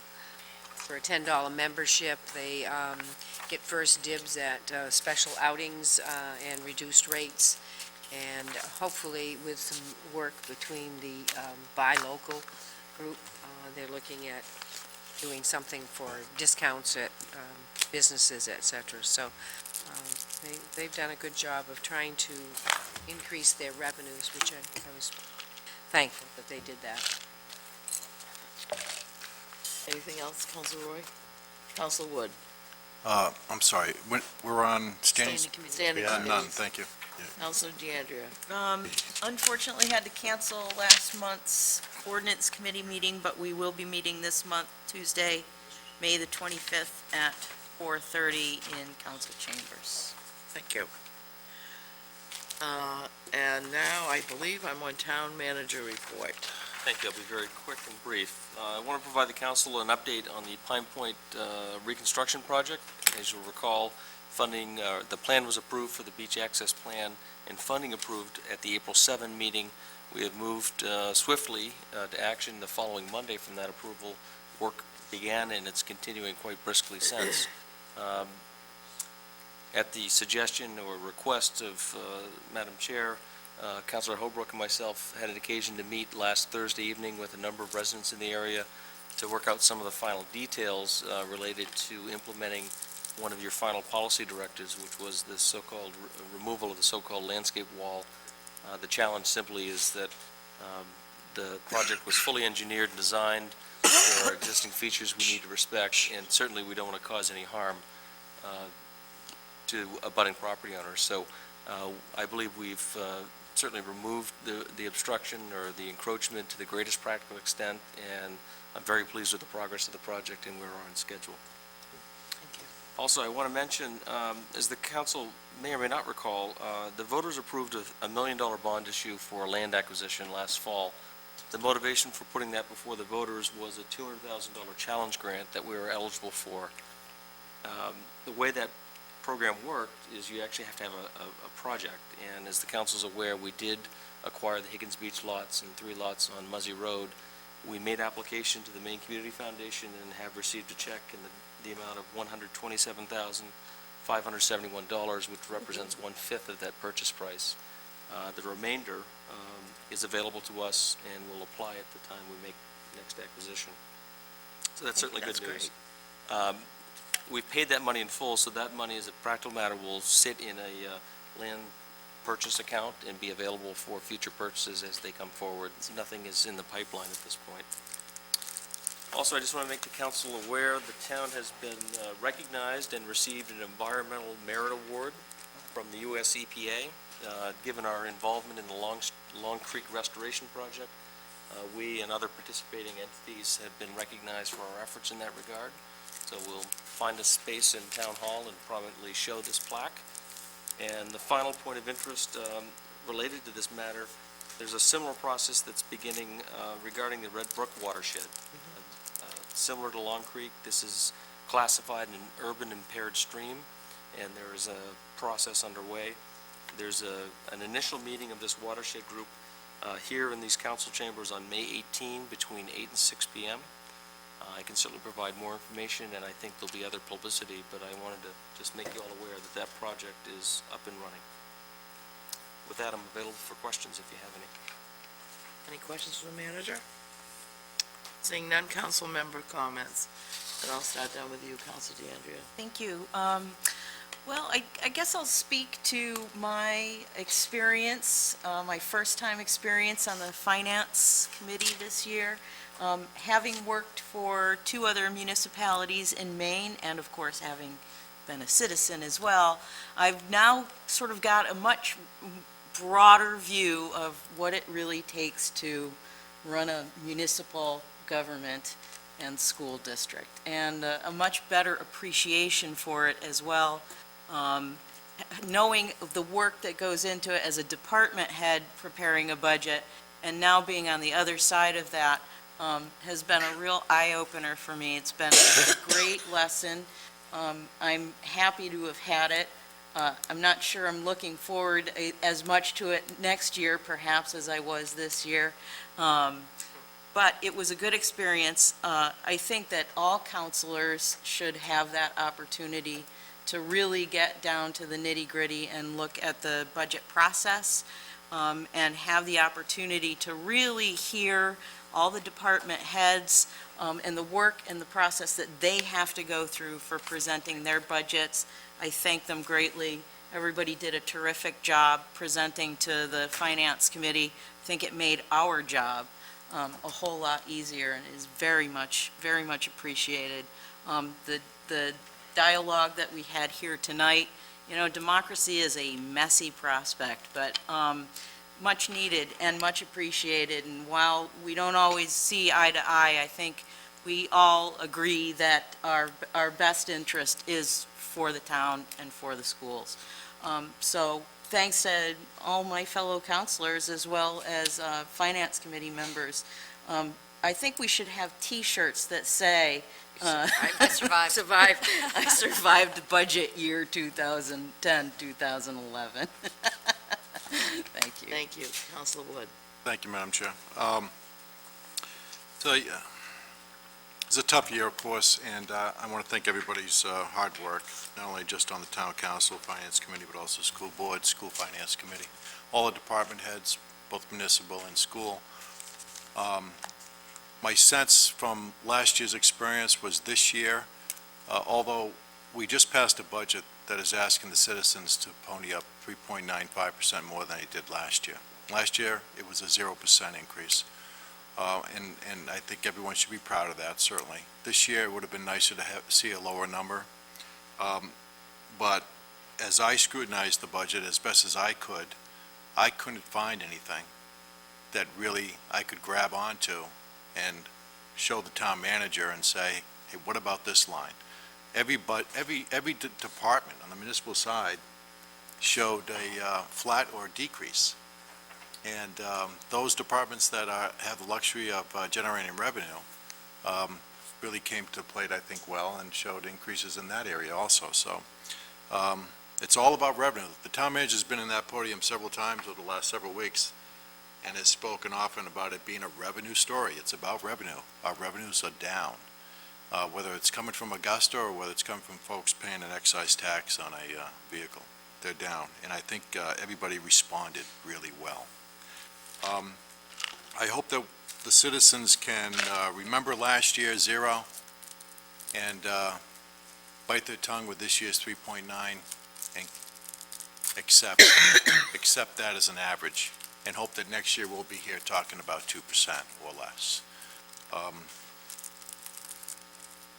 I think this year in many ways was easier from this side of the podium because of all the hard work that all those folks did beforehand. I do wish that we were able to support the school's capital investment program, but I'm hopeful that we'll see that maybe in another way, another manner for citizen approval. And a final note is, I want to recognize Council Alquist, because I asked him to stay on point because I didn't want to lose an opportunity at this point to say loud and clear that I respect Council Alquist more than anyone will know. And we've had several conversations over the last several weeks, and a fine idea has come from Councilor Alquist and has been supported by other councilors, certainly Councilor Roy and others. And when I think about it, it's just so plain, it's amazing to me that we didn't think about it before. But this Finance Committee should be meeting regularly. I meet once every 2-3 weeks on comprehensive plan implementation. The Ordinance Committee meets regularly. Rules and Policy Committee meets regularly. All these committees meet, and they do important work. But what can be more important at this time than, a Finance Committee helping the town manager and others ensure that this town can survive this economic winter that we're in the middle of.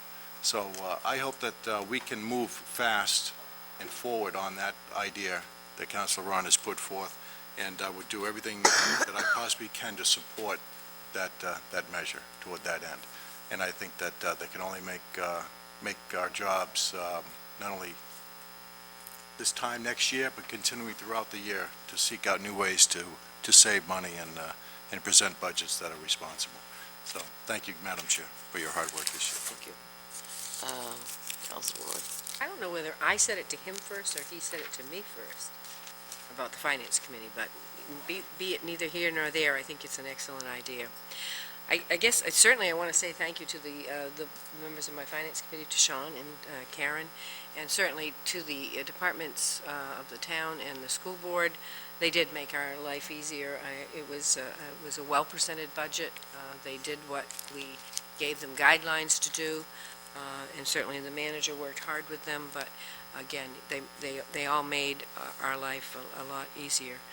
And certainly thank you to the other councilors who took the time. They were not members of the Finance Committee meeting, but Mike and Carol and Jessica did attend some of the Finance Committee meetings, and that was helpful, and I did ask them if they had input at any of those meetings, and that was good.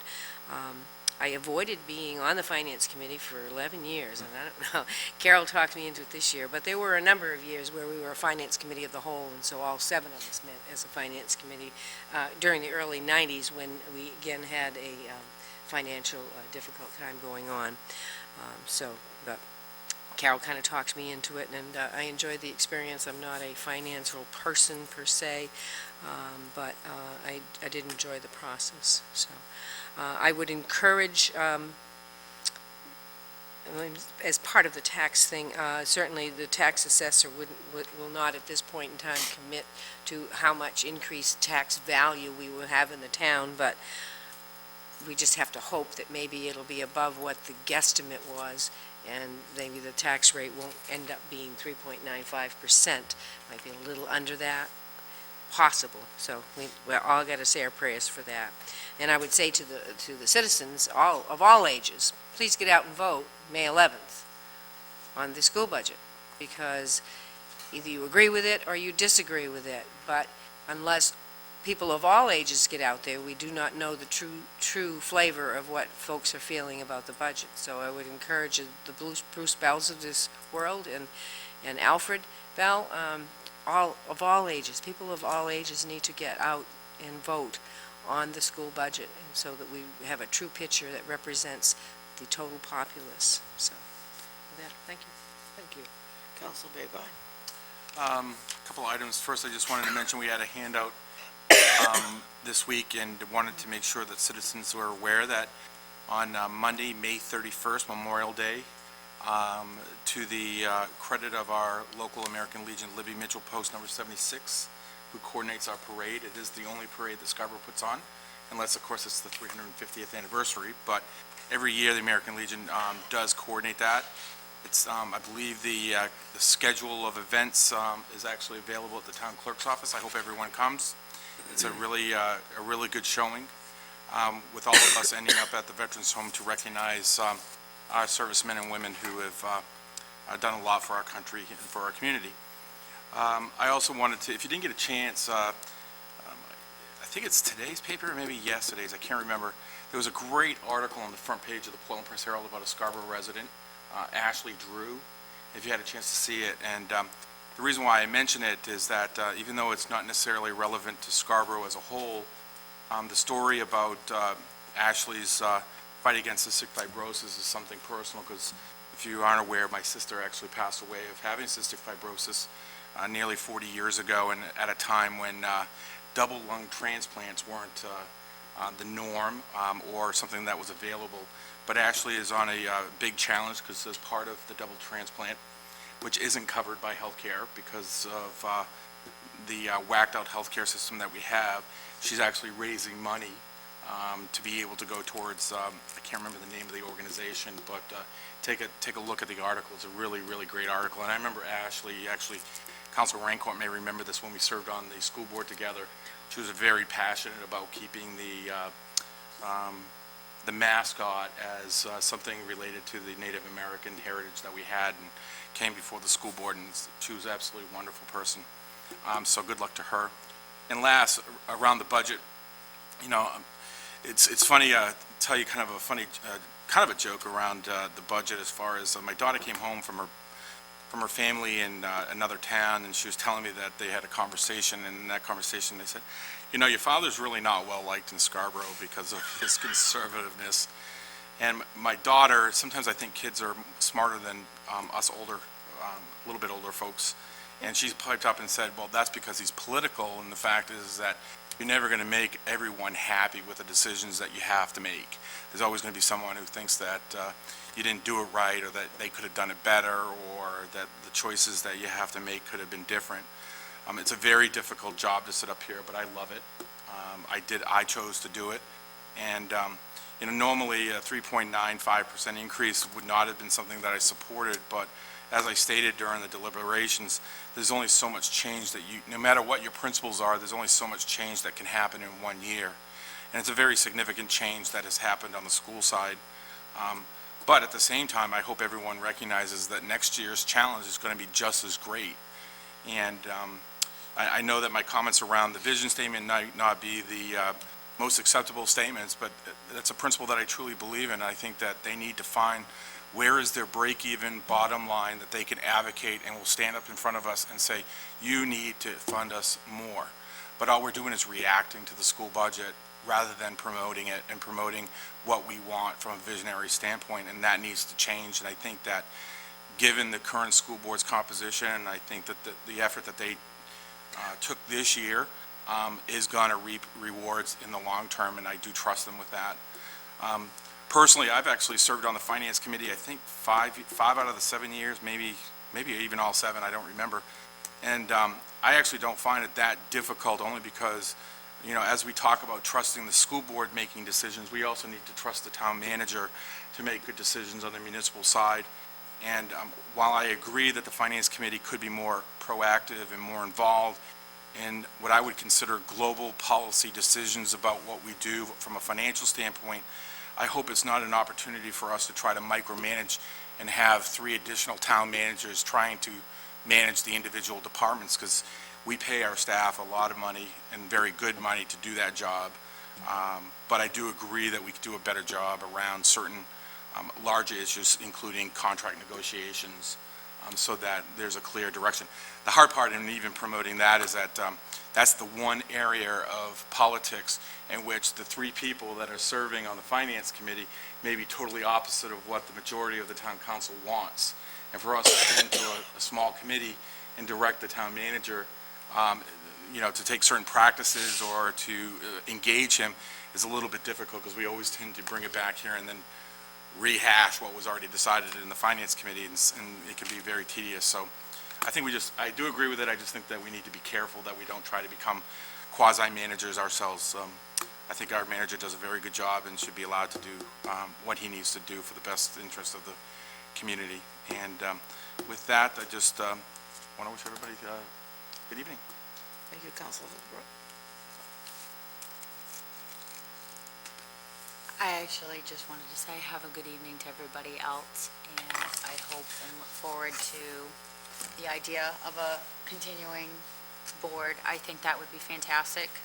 Coming into this my first time with my first year, this has been an exceptionally hard process to follow, because from one day, one numbers here, the next day, the numbers over here, and oh wait, no, we got more funding, and wait. So I think that it would be extremely beneficial to have, like you said, the Finance Committee that meets on a regular basis, and to perhaps where you would meet more, maybe there would be more cost-saving ideas, things that you can do and whatnot. So with that, I am a little disappointed that we couldn't get it lower, but I look forward to the challenge of next year as well. So that's it for me. Thank you.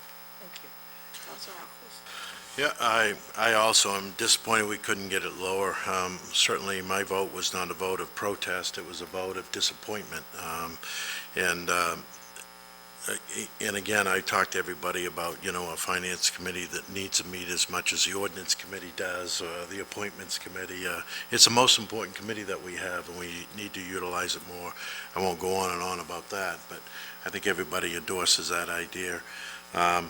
And I want to thank the school board and the finance committee for what they did. They had a huge job to pull this thing off, and certainly Tom has been very available and very helpful in all this stuff. One of the citizens said, I know after this budget, everybody will pat themselves on the back. I don't think that's the case at all. I think we want to get the budget done. We want it to be the very best budget, but sometimes it is disappointing, and we think we could do better. But, this year, we turned over the big stones, and I think next year we're going to have to turn over the little stones and try to find every penny, dimes and nickels that we can. And Bruce Bell, certainly, you've been very helpful in that area. We're going to be looking forward to you and other citizens to help us out next year. But again, I wanted to thank Judy and certainly the committee and everybody that was involved in this. And it's a difficult year, but we got through it, and let's get started on next year now. So thanks again. Thank you. Just a couple of things. I thank Sean for mentioning about the parade. I just wanted to say that the actual parade will step off from Scarborough High School at 9:30, and it will wind up at the main Veterans Home. There will be multiple other services, though, at the cemeteries around town. The first one starts at 8 o'clock at Black Point Cemetery. So there are a lot of events happening through noontime on Memorial Day. Also, we have a flyer from the Blue Point Chowder Challenge, which is coming up on May 22nd, but you have to get your chowder recipe or taste, I guess, your bowl of chowder in by May 14th. So if you're up for a chowder challenge, here's one for you. And finally, I just wanted to also reiterate about a couple of elections we have coming up. As Judy said, we have the vote on the school budget acceptance. Isn't that awful? It is awful. May 11th, next week. And it is from 6 a.m. here and 8 p.m., between 6 a.m. and 8 p.m., here in Chambers A of Town Hall. Absentee ballots for the school election will be available starting tomorrow.